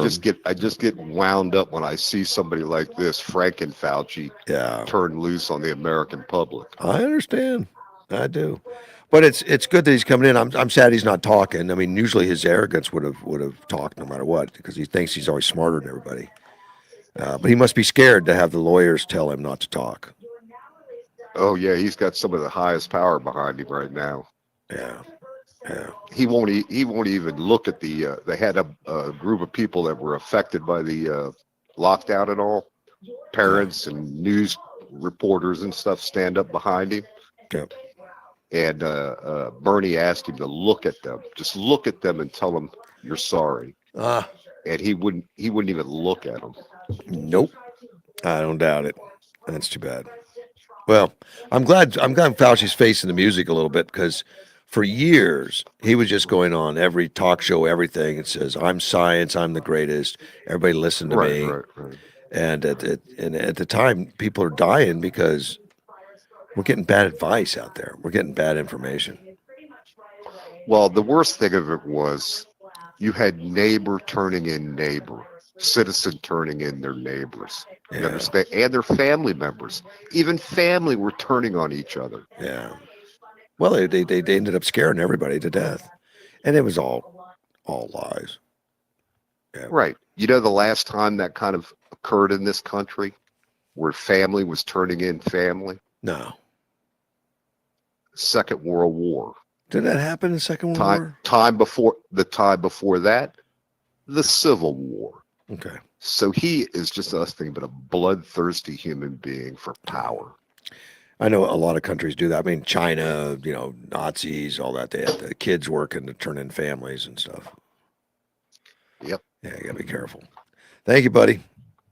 Thank you. Have a good day. Be good. Bye bye. I'm going to call Senator Dunn back. Yeah, I know I talked to him last night a little bit about the propositions. Hello. Senator Dunn, Russ Clark, how are you, sir? Russ, I'm doing great. Yourself, how you doing? I'm doing really well. Good seeing you last night, and I know we got started talking about some of the propositions and stuff coming up. Yes, sir. And a lot, I guess we don't know how much is going to be on the ballot yet. There's still some that are going through judicial checks. There's some legal court challenges on several bills that are out there. The kind of the most controversial one is that the initiatives that was put on by the SOS group, Save Our Schools, on the Prop 212, Yeah. the Protect Education Act. That's on the ESAs, the putting an unfair cap for families making over $150,000, and so that one's being challenged by the Goldwater Institute about the signature gatherers. We know that we do know that there was felons, people that are not allowed to take signatures for doing that, and so that is under litigation. We'll wait to hear what happens on there to see if they throw off enough of those signatures. So that's kind of the one that the ESA parents are most concerned with. Okay. Currently. And so that'll be a little bit. And so we don't know what that ESA thing is going to be out there. The one that was at least pushed. The ESA's on a few of them, but the one that's going to be pushed by the SOS now. SOS Save Our Schools. They're anti-ESA basically. They want public schools only type comments. Correct. And I've gone to their meetings before, where they will just state that they're taking money out of education. Basically, is what they promote. Which isn't true. I mean, education money is going with the student. If the students leave the school and go to an alternative, that's where the money goes. About it. Right. We know that that the majority wants us to protect the ESAs to choose and be able to use the students. The parents have the choice. This is from they had 440,000 signatures, but we know that we're going to challenge them. I think another couple of weeks when we get the details of whether it's on the ballot or not the ballot, I think we should set aside some half hour where we can go line by line through the actual, if it's on the ballot, and have the listeners understand what the details are, because it's more than just $150,000 cap. But right now, we just know in general that we're protecting the school choice for parents. That's what our foundation, and we're going to continue to do that. And so I think we can get into the weeds on the details if it is actually on the ballot. Well, but what they want to accomplish, I guess they can accomplish eliminating it. You guys have been very good legislatively to make sure it stays in the budget, to make sure that it's supported. So the alternative is go to the initiative and try to kill it with some poison pills, like make it so difficult to operate that it starts dying. The program starts dying off because the homeschoolers can't keep up with the paperwork. Right. They wanted to death by a thousand cuts, and they want to just hamper where it's so hard to do it. And we've had conversations. We've working with, and we've had conversations with Kimberly E. and Tom Horn before about what are we doing? What are on the handbook? What are the guidelines? There's been things that the legislature's put into place a couple years ago, where you have to certify the names, who's on it, because we had people that were gaming the system from Colorado, putting in fake names. So we're going through and making sure that if you're a student, you actually are eligible and you're putting those, following the handbook. So we're following those rules, and we want to make sure that there is, guidelines, and that it's just not, anytime you have free money that someone perceives it's free, it's not free, it's our tax dollars. Right. Then there's going to be somebody that's going to try to scam it. And so you've got to always work on that, and continue to do that. And so we have done that as the Republican-controlled legislature for the last several years, putting some of those safeguards, and this just circumvents that, and they're basically trying to make it where it's just so cumbersome that people give up. Right, and they don't make any bones about it. Now, I'm curious where the money comes from, or if you know, but it took a lot of money to pay all those people to go out and get the signatures from SOS to go out in the parking lots and say, "Please sign this so we can get it on the ballot." Do we know where that money comes from? Do they have to? I don't off the top of my head. I do not know. It's outside money because Arizona's been the leader nationwide. I was just in a meeting in Orlando last week, and other states are trying to replicate what we have because we've been the foundation and we've been the blueprint of how to do good things across the country. And so everybody's watching what's going on here in Arizona because they've been trying to follow us on how to be an example in a choice for schools and for parents. And now we have this outside money coming in to try to stop it. So this is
Well, I think I have audio back. I don't know if I bumped something or well, I had to reboot the system because I got no sound whatsoever. Hopefully I'm back now. Am I? Well, let me check. Testing one. No, I guess testing one. No. How about now? No.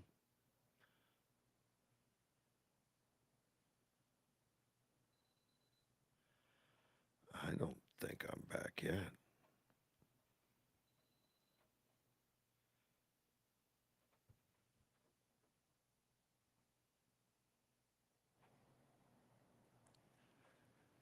Test one, two. I think I got that.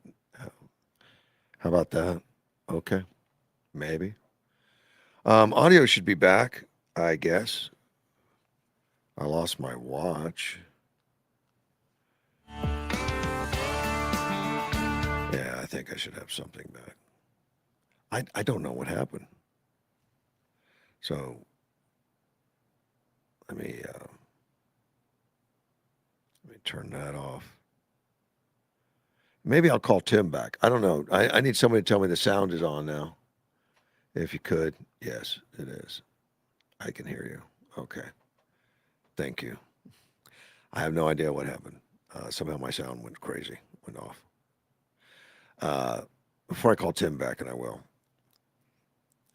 this is something that Edward sent me just a few minutes while I was talking, or right before I talked to Tim Dunn about some of the propositions. We'll get back to that. And of course, we're not going to finish that conversation because it's still going, a lot of it's going through the court system and it hasn't all been vetted and everything.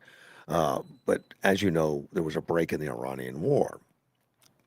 The 3 days or something after 13 days of, more kinetic energy, which Iran just, I guess, wants to have. Well, during the break, so they said, okay, we're going to go to negotiations. They still start firing. They were unbelievable. So Trump says enough. He just fought right back. He just went right back, and as a result, and it was a surprise attack from Iran, and it was intercepted. By the way, they were able to get these missiles and they were intercepted, but the just the volatility of it, they just can't keep track of it. But of course, oil jumped right back up. Almost, to Brent went right back up to $90. Down, it was down to like 81 or 82, something like that.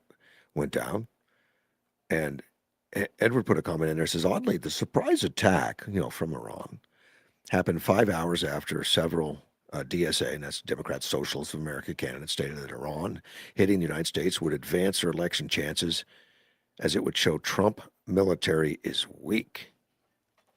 And that's something.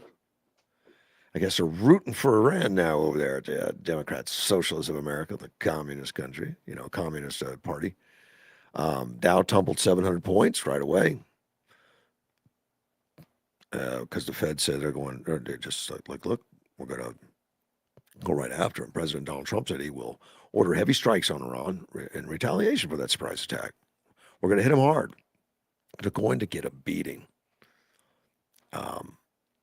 All ballistic missiles that the U.S. troops were intercepted, according to Central Command. And so they sent a bunch of missiles. And remember the missile that killed, I think, 3 U.S. service members in Kuwait recently, within the last week or so.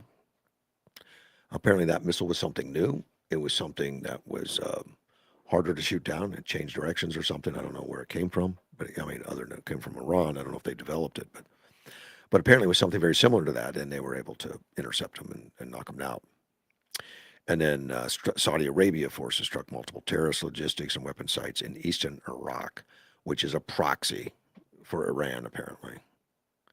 So it's nice to have them involved in the thing. President Donald Trump said today that the retaliation for its surprise attack on U.S. forces overnight, which punctured a multi-day pause in fighting in the Middle East, we're hitting them back hard. They're going to get beating. And they have escalated it. That Trump has in the 13 days, it was hitting bridges and infrastructure that they hadn't done before. And Trump says we are going to beat, and he starts talking in language I can't repeat. But he says out of them. So use your imagination. I don't know that they want anything else or they listen to anything else, unfortunately. But Saudi Arabia's defense ministry said the strikes were carried out in coordination with CENTCOM, which of course is us, and that the kingdom does not seek escalation, but will respond to any aggression it faces, which is good. It's good. And of course, oil prices rising again because it's very volatile. Missiles start flying, the point that things are going to go up. And the escalation tensions comes after a brief pause in the fighting that sent oil prices lower. Now the oil prices went higher. So that's where we stand with them right now. Let's see. Oh, I got a notice from Edwards Artificial Intelligence that my thing went silent. The broadcast went silent. I don't know why. I lost Bluetooth. I lost connection. I had to reboot the system real quick. Again, this is a system we're using right now, as we're going forward, getting the FCC license and all that. Eventually, that will be updated and will be on something different. Although I think this one's fine. It's a road system that should be fine. I don't know why it decided to do that. I don't think there was anything on my end. Let me see. Secret Service illegally surveilled Trump or Comey in the Trump 8647 case, according to the court filings. That's weird.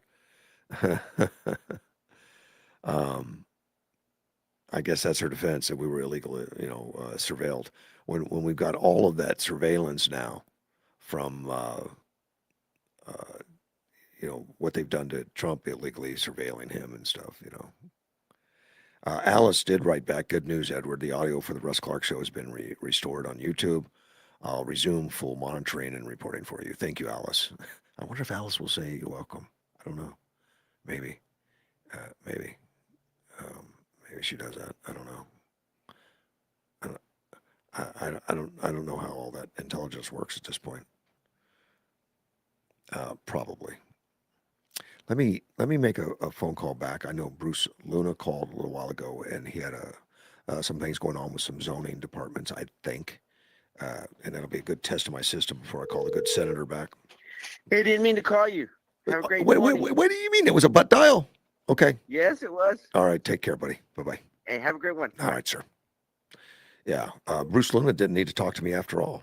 But he did have a zoning question yesterday, and we talked about it because he went to the meeting on the zoning, and I don't remember which one it was, but he disagreed with it, and he spoke on it, and the planning and zoning agreed with him. They may have already, I don't know, but anyway, they voted it down that zoning will not take place, which is what you need to do if you have a question. And sometimes, requests are made on zoning that don't make sense for the communities or for the area, and it's helpful to go down and talk on it, and it helps the whole system. We did that, and he was successful.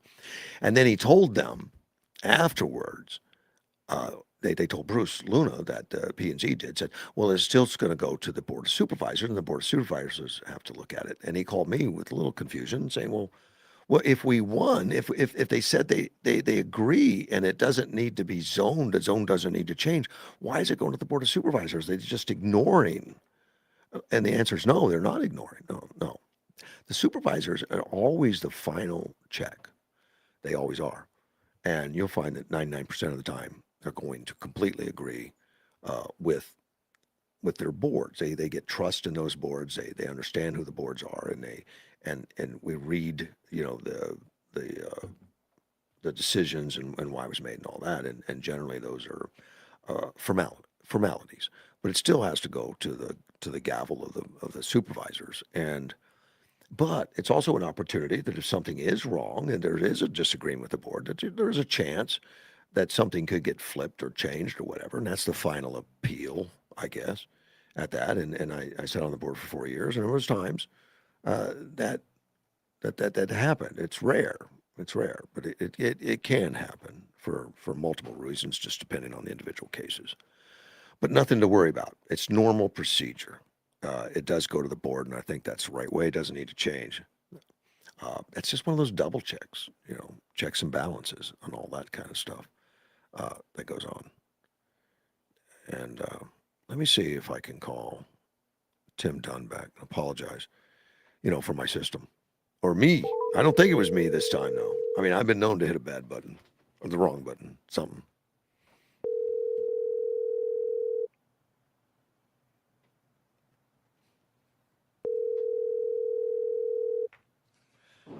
Mr. Tim.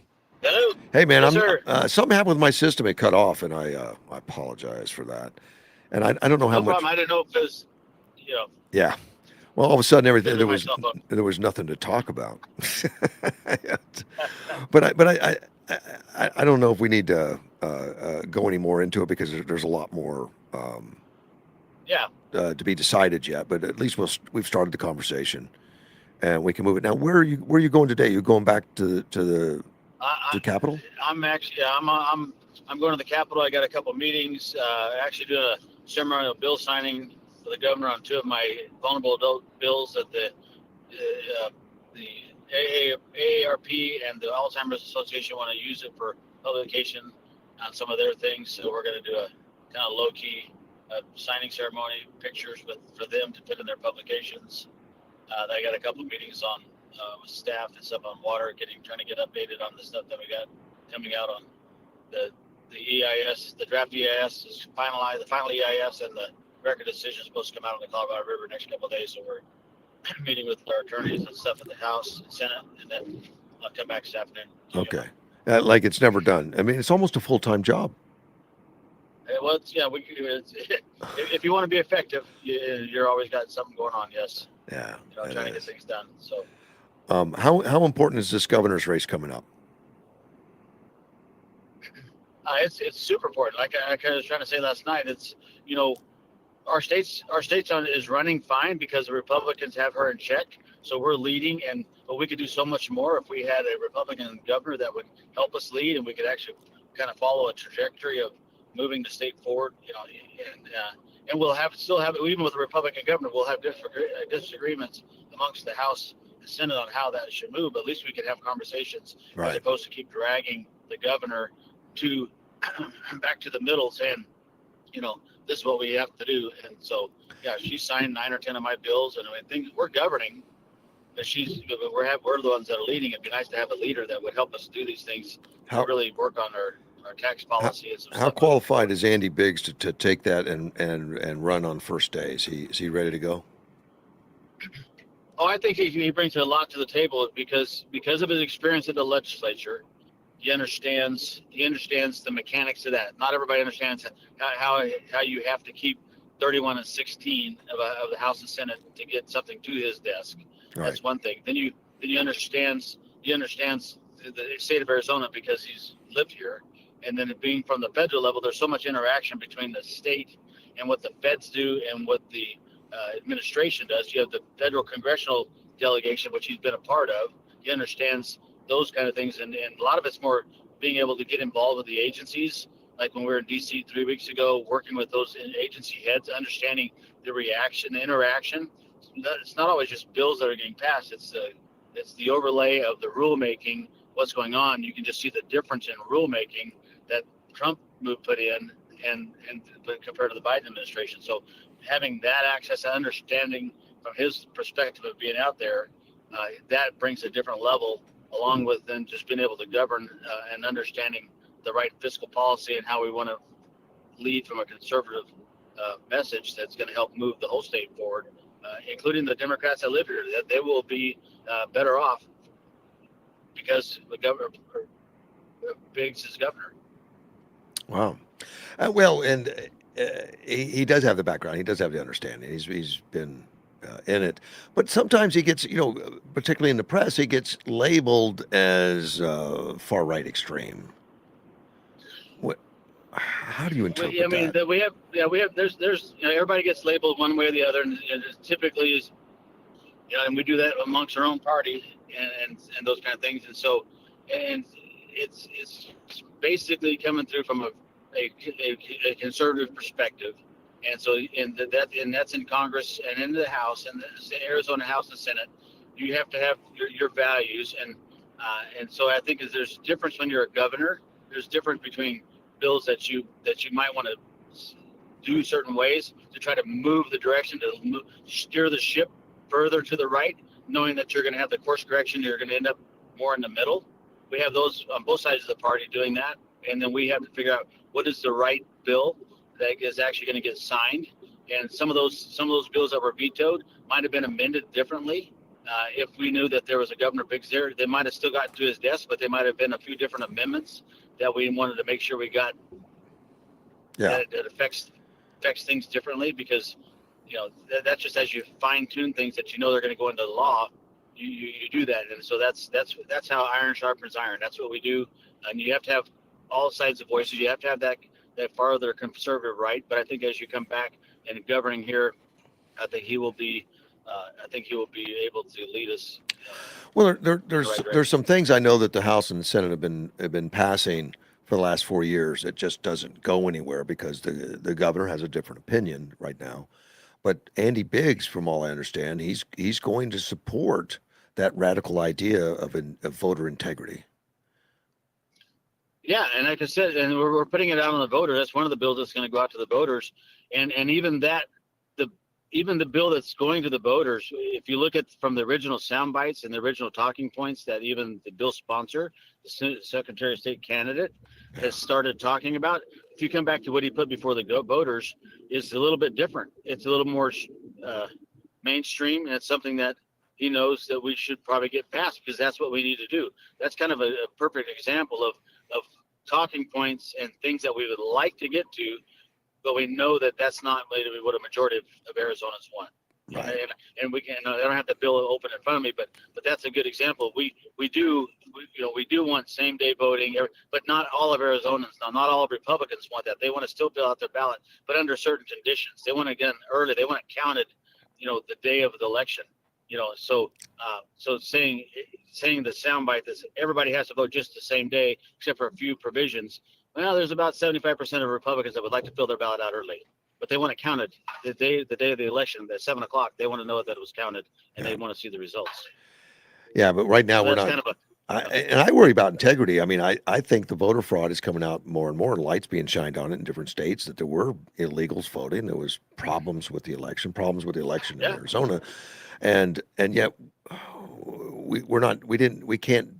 you couldn't get too much accomplished in the legislature that would be signed into law, and that cooperation didn't exist, which could under Governor Biggs. It will under Biggs. And people and Arizonans want to know that their vote counts. Everyone wants to know that they get their vote and it's counted, and it's counted only once. And only the far left want to make sure that illegals can vote. We know that felons have lost their right to vote. We know that illegals shouldn't be voting, but that's already in law. We just need to enforce the law. And so it's just the narrative from the left that says, we're depriving them to vote. It's like they don't have the right to vote. Yes. And so, Yeah, hopefully we go. But Biggs is just starting out as far as looking at the general election. But I think he's in a strong position.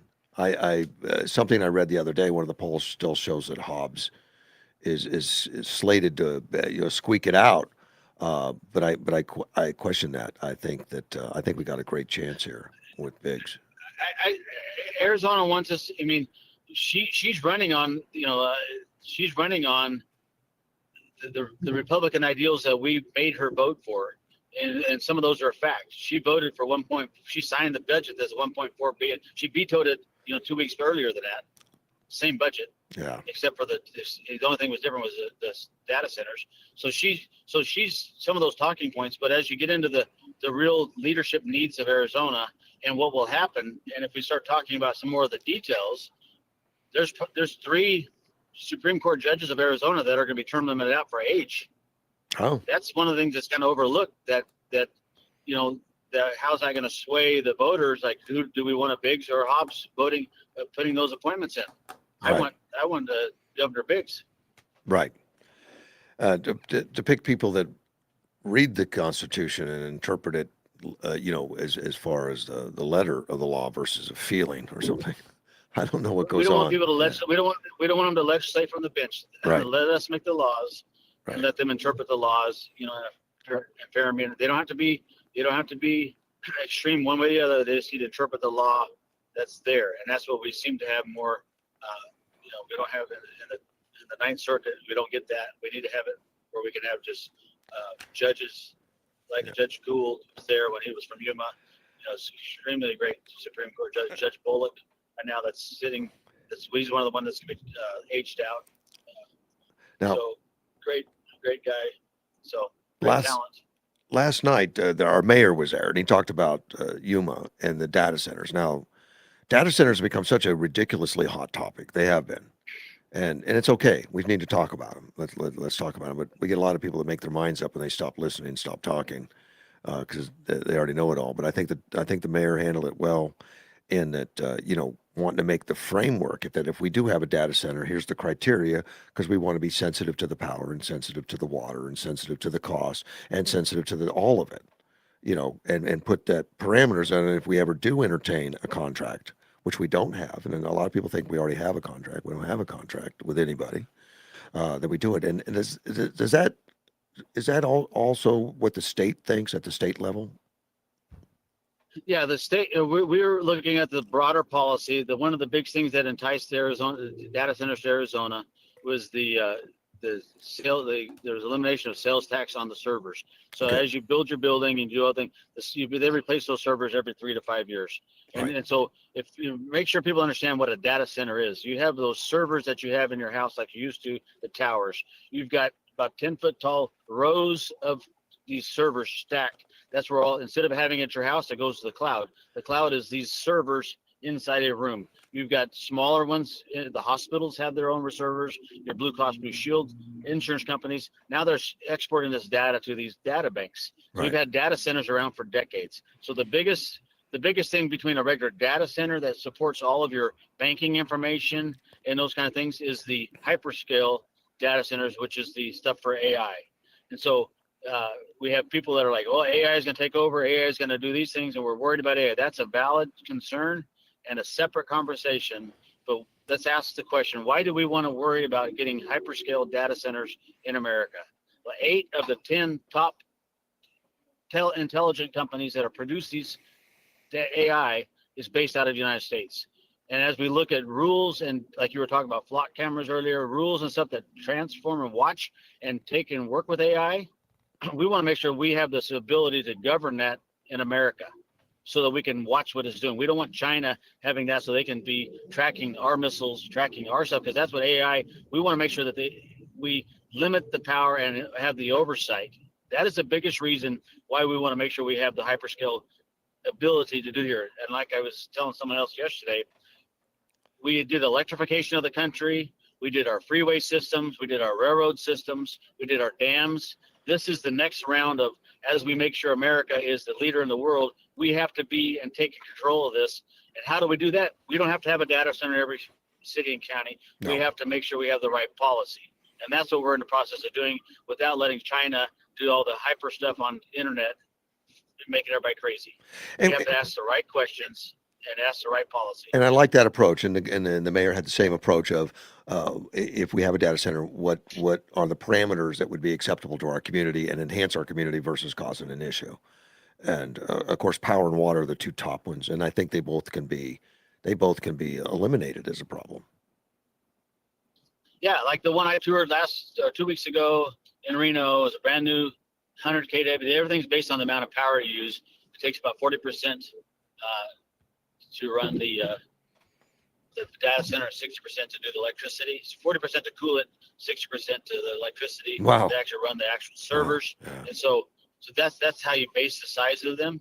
And so that particular size uses 80,000 gallons of water, which is about 7 medium pools. and so that's not much.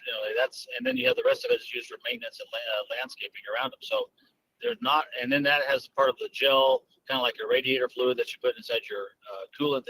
Those are, so you have that's the different same requirements that you would have in any other kind of manufacturing facility that does and manufactures a widget. This thing is manufacturing the ability to store power and electrodes. And so this is what we have. It takes some kind of water, but that's not that much water like they used to.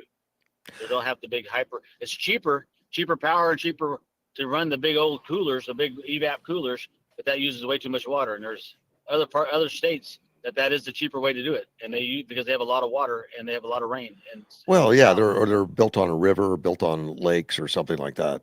We don't happen to have that. But if the power can be fixed with cheap power from a nuclear, like a small nuclear reactor, which they're starting to build them pretty rapidly right now. There's not a lot of them out in the field, but they're building them. They're on the books.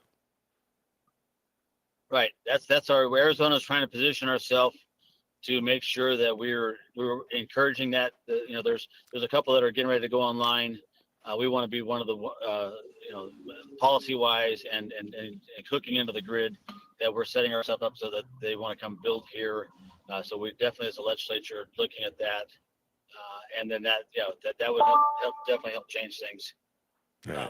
And then other than that, because we want to make sure as you switch over to the power, we don't want to use too much water in the power providing for the energy that's needed. So you have to have the policy we're looking at is the actual overall water, and and then the natural gas requirements. So yeah, the mayor's comments last night, and I'm not taking a side one way or the other. I just think as you build and when you look at the assets of Yuma, you look at the agriculture and the new closed loop system we have for our tech with the towers. You have to process that data somewhere. People like to come and run the processing. It compounds wherever the data center is.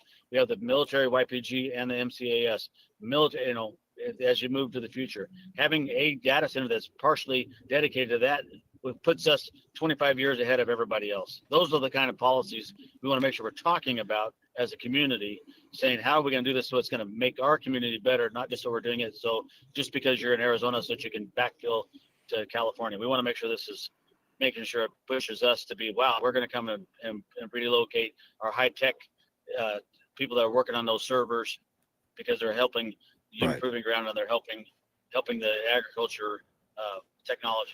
Well, the area that the mayor had mentioned that would be, a perfect area for them that they've looked at is south of Yuma in open territory where it's not near a house, it's not near anything. So the issue of they hum or something or might make a noise. Yeah, I mean, and like I said last night, and the people listening that weren't there last night, all these that are concerns, those are definitely issues that have to come out in a due diligence, and each data center is different. Right.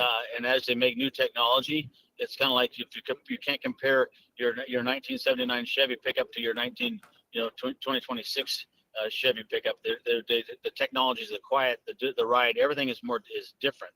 And so as you look at the one that I toured last week, is much different than the ones 2 years ago. But you couldn't hear anything outside that building. You couldn't hear anything inside the building. I mean, it was just quiet. Right. And then the heat. What is the heat? What are they doing to dissipate that? How much heat is it actually drawing off? So those are definitely questions that we need to make sure we look at. Absolutely. I mean, nothing's in a vacuum. Well, Senator, I appreciate all your time. We'll get back in touch when we find out more about the referendums and what's going to be on the ballot, and be able to dissect those a little bit more, and make sure that we get the information out there so people can make good votes, good decisions. Oh yeah, no, we'll spend some time. We got, if we need to divide up into two, some of the ones that are on waiting, if you want to do something earlier, or just set up a time later in August when we get them all and spend a whole show on the ballots. Right. We can do that too. Well, thank you for your help. Have a great day. Take a lot of good pictures, man. All right, sounds good. Take care. Bye-bye. Thanks. That was our Senator Tim Dunn, on his way for public relations stuff, doing his job out there as a senator. He's really done a great job for us, representing Yuma, representing the state of Arizona. Really good to see him last night. along with our mayor. So glad. And the mayor's race is over, obviously. There will not be on the general election for the mayor or the council. And I even talked to Henry Valenzuela last night. Henry Valenzuela uh, won his bid for the council, and we talked about it because he knows I'm on air, and I I talked about the problems I have with him, and that I think he's got a personal. I'm open with him, but he listens, he knows, or he heard about it anyway, about his dislike for Tom Garrity, our police chief, and the fact that he's going to potentially be an issue. He assured me that's not the case, and we talked about a lot of different policies and things that. And Henry said, Russ, we're going to agree on more things than you think, and which is fine. We don't have to agree one way or the other, but he assumes we will. But I'll have him on, and he knows the signal's coming back here. In fact, Derek and I were talking about it last night a little bit about this the signal AM 560. The FCC application has been in long enough now to where the time frame for comments, for or against having a signal done is over, and is moving, and so it's moving forward. The application's moving forward, and apparently nobody protested the signal coming back into the territory. But it's a formality. It's a 30-day window that people can object and talk about that. We shouldn't have that brought back in by these owners or something like that. There was none. So that looks good. And in fact, he made the comment to me that he feels comfortable starting the equipment setup. Like the equipment's in the building to do the signal, to broadcast, but it has not been installed.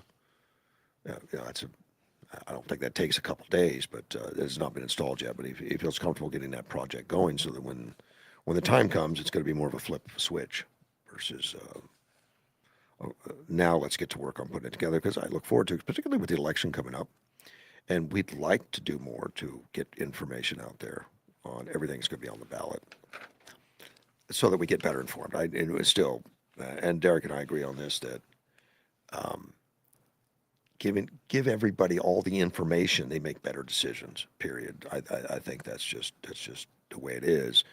And by all information, and I think a lot of our news agencies are so biased that they will leave a lot of information out in order to better support what they want to get done. Now, I may be guilty of that at times. I don't know. I know not intentionally, for sure, but bias exists with all of us. But I'll tell you my bias right up front. I'm not completely neutral by any means. I'm conservative, but that's okay. I'll tell you that, but I'll tell you what Democrats are saying and what socialists are saying, and what how they believe differently. I don't think we get that much from the left. I got a terrible story here. So just about a murder, and you hear about these sometimes about honor killings or something. Certain societies or certain religious factors will think about honor killing. If you have a son or a daughter that doesn't conform to what you think it is, it's like an honor killing, which is just hard to imagine, hard to fathom. Just get your head around it. Like, how could that happen? This is a 9-year-old that was killed by the dad, allegedly. Melina Fatralane, the mother, that's the mother, Melina. She testified Tuesday that her daughter did not want to travel overseas with her father. Didn't want to go out of the country. Her name is Kayla Galanis. She told jurors, because this thing's in court, that her ex-partner, Laciano Fatralane, wanted to take Melina to Ethiopia. Oh, where he's from. He wanted to take her to Ethiopia for 2 weeks in January of last year. The trip never happened because the daughter objected. She said, "I don't want to go." and became really uneasy about the proposed trip and the possibility of it being extended. And she was informed that, sometimes these families, if they're not together anymore, they're divorced, or if they were married, the father might kidnap or something like that. So she was worried about it. This is a Canadian couple, and she had concerns. So they canceled that trip to Ethiopia. But it ended up coming to America, the United States, northeastern United States. So they did, and parental rights, and the father had a right to be with the daughter, I guess. And so they took a trip. And then, according to the New York State Police, he made a false kidnapping report. They traveled through Connecticut, New York, and she was scheduled to go home to Quebec the very next day when there was a report that two men in a white van abducted the child. So there was an Amber Alert. Investigators determined there's no evidence of a kidnapping. And this young lady's body was found partially submerged in shallow water near Eagle Lake in Ticonderoga. Fadalin pleaded not guilty to one count of second-degree murder and one count of concealment of a human corpse. The trial also heard from New York State Police investigator Daniel Murrow. He said that Fadalin remarked during questioning, I guess, unlike Fauci, he didn't plead the fifth. Fadalin said, it would have been easier to kill his daughter overseas, including in Italy or Ethiopia. That was his comment to the police department. He's now claiming innocent. I didn't do it at all. Just horrific, terrible, terrible story. But it does happen. I mean, some of these countries, just societal norms are different than ours, and with us taking in so many people and not integrating, we run risk of. I mean, we need to understand these things, I guess, understand them, and to guard against them the best we can. Let me see. I've got. And I have a listener that just put a note down to me that officials, elected officials who vote for data centers across the nation now, in cities and towns where the electorate are against them, have been consistently voted out. I don't doubt any of that. I think that's probably true. And I think that's why we inform people, inform our electorate too. In fact, inform our elected officials on what the community would accept and what the community won't accept. And that's what I think that's what we're doing now, is going right through it. And I think that's what the mayor's doing right now, is going right through it and making parameters on, if we do accept a data center, this is the only thing that's acceptable. And he also said, for when I read, the current type of data centers cooling have advantages, but at the cost of something else. Still comes down to what to do with the extra heat, excess heat. Well, I know excess heat. I think the cooling's not a problem. I think we've got the technology to cool it. When you say excess heat, the excess heat is pushed out, obviously. I don't think it's going to be a problem. I know there was that study done in a university here in Arizona somewhere that it raised the ambient temperature around the facility by a couple degrees. I don't know how they took that or what they did, but if I go over to the hospital right now and take a thermometer and stick it outside their cooling towers for the air conditioning, it's going to be a lot hotter. I guarantee you, because they're expanding the heat. Same as, if I go to the engine compartment of your car, it's going to be a lot hotter. Now, is that raising the entire temperature on the planet? I don't think so. Is it going to make the temperature? I mean, we're going to melt the ice in the North Pole? I don't think so. I look at the heat we generate right now versus what we generated 50 years ago, just because we all have electricity. We got a lot of things running. I don't know that we've made that big impression on the Earth. I don't think so. these data centers are going to be the next crises causing the polar bears to go extinct. And I know Al Gore wrote about that decades ago and said they were supposed to be gone by now. And then the polar bears did not get the message, and they are actually at greater numbers. Yeah, they are. I don't think that stuff's all true. The on Fauci, I printed this article this morning that the Biden pardon won't shield Fauci if he lies to Congress. And I read that this morning before I knew he was taking the fifth, but maybe that's what it is. In other words, he's got a pardon right now from Biden that supposedly that Biden covers him, covers Fauci, if it holds up. I know it's with the auto pen and all that. From January 1st, 2014 through its issue date, which was why Biden was in office, so before Trump took office. And anything related to his service as director of National Institute of Allergy and Infectious Diseases, as a member of the White House Coronavirus Task Force, or the White House Corona COVID-19 response team, or as chief medical advisor to the president. The pardon covers conduct during his government service, where will likely be some debate over whether it would protect him from liability stemming from his testimony. So he's given testimony today. And the question on this is, his testimony may not be covered. But I don't know how that works. If he's just giving testimony on what happened during that time frame, I would think he'd be covered. I don't think it's recreating the crime. But the House Oversight Committee, James Comer, Republican out of Kentucky, said, "We know now why President Biden gave a blanket pardon to Dr. Fauci while obsessing about his own fame. Dr. Fauci wasn't truthful with the American people about the origins of COVID and advised schools to be closed. Americans are still reaping the consequences of Dr. Fauci's actions. Biden's pardon doesn't cover Fauci's testimony this week. And if he continues to lie, he must be held accountable."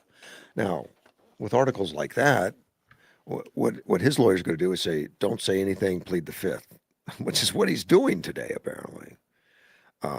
He's got senators frustrated with him and reading him the riot act over what he's done, but it's not going to cause him to take responsibility. House Republicans are also accusing Fauci of behaving in a way that hurts public trust in U.S. health, absolutely a given, including the co-chairs of the House GOP Doctors Caucus, both of whom are physicians themselves. According to Greg Murphy, he's a Republican out of North Carolina and a doctor, he says, Dr. Fauci, enamored with his own fame and vanity, put politics above science during the pandemic. He is a primary responsible for the resulting multi-generational erosion in trust in American medicine. And I believe that erosion is huge. I understand vaccines in this country are way down. People don't trust them. Even the old vaccines that were trusted are not trusted. They're way down. I don't remember how much, but it's been a while since I read those articles. But shockingly, people are afraid now of taking doctors' words for it. We don't trust them. Direct result of COVID-19. And according to Greg Murphy, a perfect example of ego destroying what achievements have made prior to the pandemic. John Joyce, Republican out of Pennsylvania. Fauci must be held accountable by the House as well as the Senate. The release of Dr. Fauci's diary entries validates what many Americans suspected all along. He was not honest about the origins of COVID-19. His fixation on preserving his own image and maintaining a position of power eroded public trust, undermined the integrity of our public health institutions, and failed the American people. I don't know that they're going to get anywhere with Fauci as far as getting him to cause himself problems. I don't think so. I think it's just going to be Fifth Amendment. We're going to let it, and then we'll all be frustrated. Yeah, this is this article about Gavin Newsom. I was probably aware of it at the time, but it didn't. I guess it slipped. I don't remember much about it. But in 2007, there was a scandal why he was the mayor Gavin Newsom. I think that was San Francisco. He was having an affair with Ruby Ripley, and Ruby Ripley was married to Newsom's campaign manager, Alex Torek. Yep. So he was having, and apparently it was an affair that lasted months. And Ripley hasn't said much about it, but I guess she is now. She was and she became the mayor's appointment secretary. So she ended up being a secretary to the mayor, Mayor Newsom. And she's also disclosing Harris's play in it. Harris had a role in this thing. Yeah, Kamala. Kamala Harris was the, I think, Attorney General at the time. Yeah, San Francisco. She disclosed that Harris, who at the time was a San Francisco district attorney, privately advised Ripley to pause and refrain from public comment or taking a book deal right when the scandal broke. Ripley says she listens, then she simply said, I wouldn't say anything right now. Ruby, just pause. More time will give you a better perspective. That's what Harris told her. And this essay chronicles Ripley's battle. She had a battle with alcoholism, breakdown in her marriage, and she talks about her journey to sobriety and questioning how Newsom's team framed the affair in his memoirs. Because it was in Newsom's memoirs about the affair. Newsom's book wrongly claims that he was the one who came clean to her husband, a detail she says gives him credit for a confession she had already made. When he asked a Newsom advisor if the governor tells the truth in the book, he responded, well, we all remember things differently, don't we, Ruby?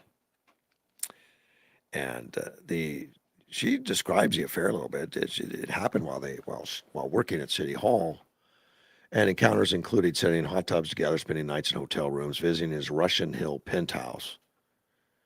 And she has clear memory, getting back to my boss's chauffeur town car, heading to the Canary's End. I stretch my legs across the center console, let my heels fall off. He's in the front seat, takes out one of my feet, begins a massage, I guess. And that's why he's the mayor and she's like the secretary. She remembers waking up beside Newman the next morning. I guess alcohol. She's alcoholic. She doesn't have a lot of memory.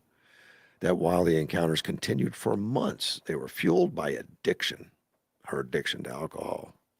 We meet, we drink, there's sex, but that isn't the point. The point is proximity to power, to be chosen, to feel newly visible, no longer muted by pregnancy, my new motherhood, by the strain of white-knuckling long stretches of sobriety. And she remembers after her first child, and when Newsom came and said, hey, you look really good. You've lost all your pregnancy weight. I guess it made her feel good. So she entered into the affair willingly. And now she realizes, years later, the power imbalance may have played a role in the ordeal. Power does not need to coerce. It only needs to exist. She decided to come clean to her husband in an email. So I guess she didn't do it in person. While she was still working for Newsom, she wrote an email to her husband while she's working for Newsom. By the way, I've been having a months-long affair with our mayor, Newsom. So her husband at the time confronted the mayor, immediately resigned. Of course, Newsom took credit for breaking the news to him, but apparently, according to Ruby, it didn't happen that way. The affair ended abruptly, publicly, shortly after, prompted Newsom to admit to the affair during a 2007 news conference and subsequently announcing he would seek treatment for alcohol abuse. So apparently he claims to have been a victim of alcohol abuse also. Maybe that explains the hand gestures he does today. I have no idea. Uh-oh. I'm getting another message. There's no sound, but all my needles are saying there is. So I'll keep going. But if there is no sound, if there's no sound, let me know. And if there's no sound, then you wouldn't hear it anyway.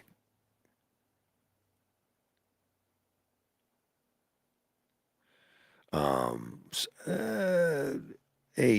listener said he can't remember the person's name, but I think Jr. Donald Trump Jr.'s former girlfriend was married to Newsom. God, I don't know. That may be true. I I don't know. I haven't followed Don Jr. a lot. I know I've interviewed Eric a few times, and would like to. I wanted to interview Donald Trump, and I was set up to do it. He had to cancel. And that was back before he was president, even. But let me talk to Mad Mike. He's on the phone. Good morning, sir. You're funny. No. Your comment about if you can't hear, call in. You got that. Yeah, I can hear just fine, buddy, on Facebook at least. Well, I appreciate you calling. Let me know. I haven't tried going back out and in again, but at the moment, you're streaming just fine.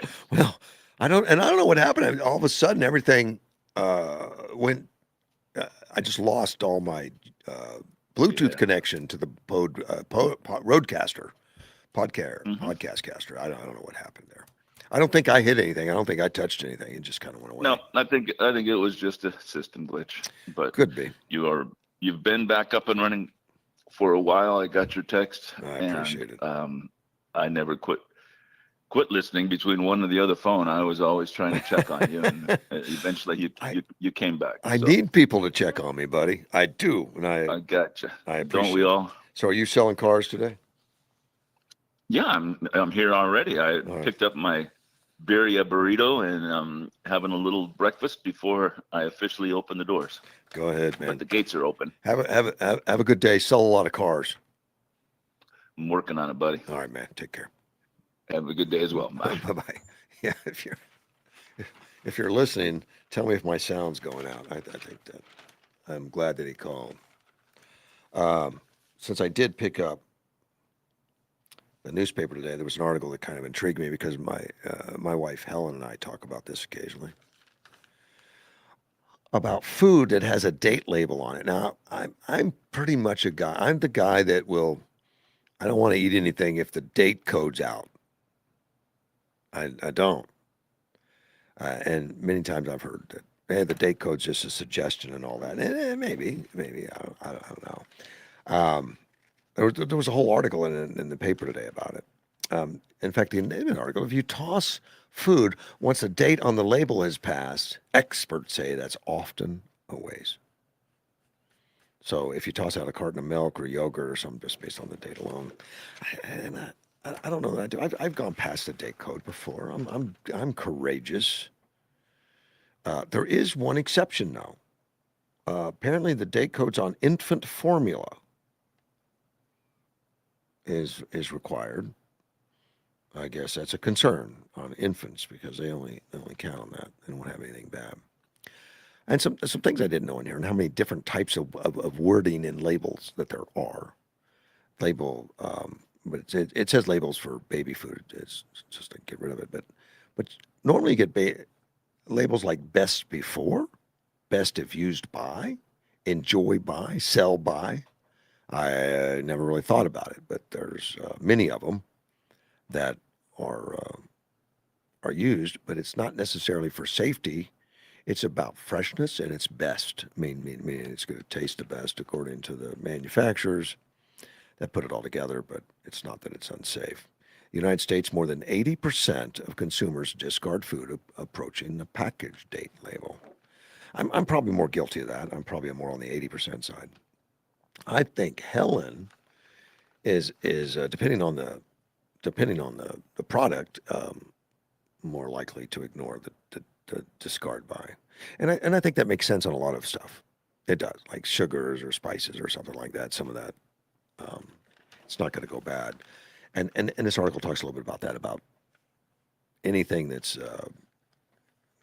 wet packed or fish or chicken, beef, and is going to be suspect. But like crackers, cookies, and things like that maybe get stale, but they're not going to kill you. I'd still throw them out. If they're stale, I would. But dry goods are not a problem. Unopened canned foods, beans, tomatoes, fruits, vegetables, staples like that, packaged in liquid, will last for years after the date stamped on the box. Probably true. Soy milk, boxed almond milk, obviously, it's been heat treated. It's going to be safe, even without refrigeration. If you go into a store, a lot of that's not even kept in the cold area. It's kept, on the shelf. But the date labels guarantee quality up until the point. That's the point for the date labels. Now, California is making laws and making standards. Not unlike California. California realized because of their size and by size meaning the size of their consumers.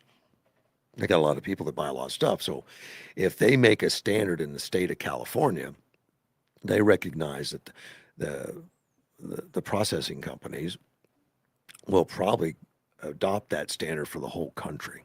And that way they control the country. I think that gives them that sense of like, we know what's best for everybody. But California, I guess they did they wanted to clarify the confusion of all the different labels, and they want to standardize food labels by banning. They actually banned sell-by dates. Yeah, so you can't say sell-by. So maybe that'll go away. Because if they do it for California, they could probably do it for everybody. They don't want to have different rules, so they have to ship different product to different states. The law went into effect July 1st, requires manufacturers selling food in California to use 2 standardized labels. Some of these bureaucracies get so ridiculous that they want the wording on the labels to be a certain way. So it just makes manufacturing and everything else really difficult. But they want it standardized best if used by, which is for quality, not safety, and a used by label for product safety. Okay, the old sell-by dates are used to store by stores to ensure products are being displayed for a reasonable amount of time before quality declines. So we're going to get best if used and used by. So just like they want to control pronouns, they want to control labels on our food, which I guess we get used to. New York state law markers recently passed a similar measure, which is confusing because, look, New York also being large, and or at least it used to be. It's getting smaller now as people leave. I guess they want to do the same thing and control those certain things, which it's got to be driving these manufacturers crazy. They passed a similar measure for labels. They're waiting for Governor Hochul's signature, and of course. If it's similar but not the exact same, then what the heck do the manufacturers do? Special runs just for California, which is fine, and a special run for New York, which is fine. I think they should charge them a heck of a lot more money for it because it's extra time and resources and energy to do their labels, special labels, than they do for the rest of the country. That's why prices go up. Let me see. Madami has hasn't. I guess he's done a lot. Madani, and he's the New York mayor, and he's a self-proclaimed socialist communist that doesn't like wealthy people, and that's. I think the wealthy people have gotten the message because they're moving out of New York. I mean, Hochul doesn't like wealthy people. Mandani doesn't like wealthy people. And wealthy people say, okay, I get it. I'm leaving. Whatever. I'll go. Which is panicking them because they just realize that, wait a minute, those are the guys paying, 90% of the taxes. What are we going to do now? Well, they try to tax them more because they could spend more money than they have, so they need more money. Well, Mandani's most recent, and I think terrible decision, comes as he wants to tax, or he's put a tax, the city's proposed tax is where people that buy buildings, apartments, or domiciles in New York City, that is not their primary residence. And some of them are multi-million-dollar deals where they buy multi-million-dollar condos, apartments, and homes in New York, and then don't live there. They travel back and forth. They come there for certain times. And he's saying, we're going to charge you a lot more money. We're going to charge you more, which is terrible. And it's causing people to say, well, New York's not that great. I'm going to leave. But to make matters worse, they put out a database, and it was released by the city's Department of Finance, that allows users to search properties and view the names and addresses of owners whose non-primary residence could be subject to the proposed tax. So they just put the list out there. Here's a list of rich people that have invested a lot of money in our state, our city, that are going to get this new tax because they're not here very often. Now, a burglar needs to know these things. I mean, if you're a burglar, you'd like to break into a house that has money because there's usually better things to take. And it's great because they're out of town so much. I don't know. What a ridiculous thing to do now. They say, look, this is all public information anyway, because, you know, you can go on Zillow and other thing and find out who owns a house. Of course you can. But to put it in a database specifically just to say these are the guys that are temporary, that have a lot of money, that we're going to tax extra is for what reason? For what reason? Is it to dox them? Is it to go after these guys, to make them pariahs? Or to help the burglars know who's out of town and has a lot of money? Well, a spokesperson said, as per state law, a property roll was released for public inspection. From the list, we will identify properties that may be subject to the new non-primary residence property surcharge. I don't think by law you have to release a separate publication specifically. I just think it has to be in the public record. But a person familiar with the process who spoke on the condition of anonymity, so good, I'd like to hear that. We got an anonymous one, said public released similarly property tax rolls every year for many years in accordance with New York state law. The person said new taxes and surcharges follow the same process.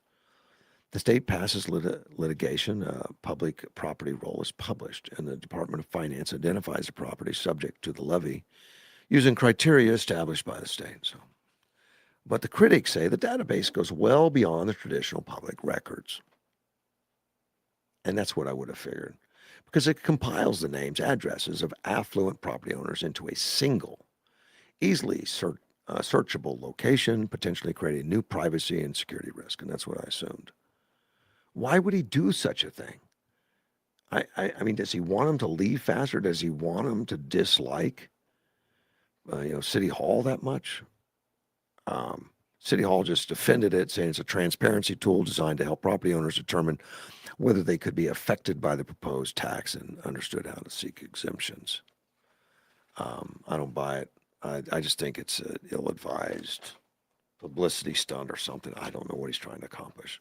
I don't know. But to make a separate sheet like that, just to point them all out, that's as bad as when he stood in front of that property not too long ago and called out a resident by name. It was Ken Griffin, because he bought a 24,000 square foot Central Park penthouse worth $5 million, and personally called him out. That, here's the reason we're doing this. Guys like this, the successful ones. But that's what you get. You guys voted for him. I mean, granted, it was a small percentage of the population. It just meant the rest of you didn't vote, which is, that's what you get. If you don't get engaged. We've got to leave. We've got to get back to work and do other things. Thanks you for listening. I'll see you on Thursday. Mortgage One Studios, Russ Clark.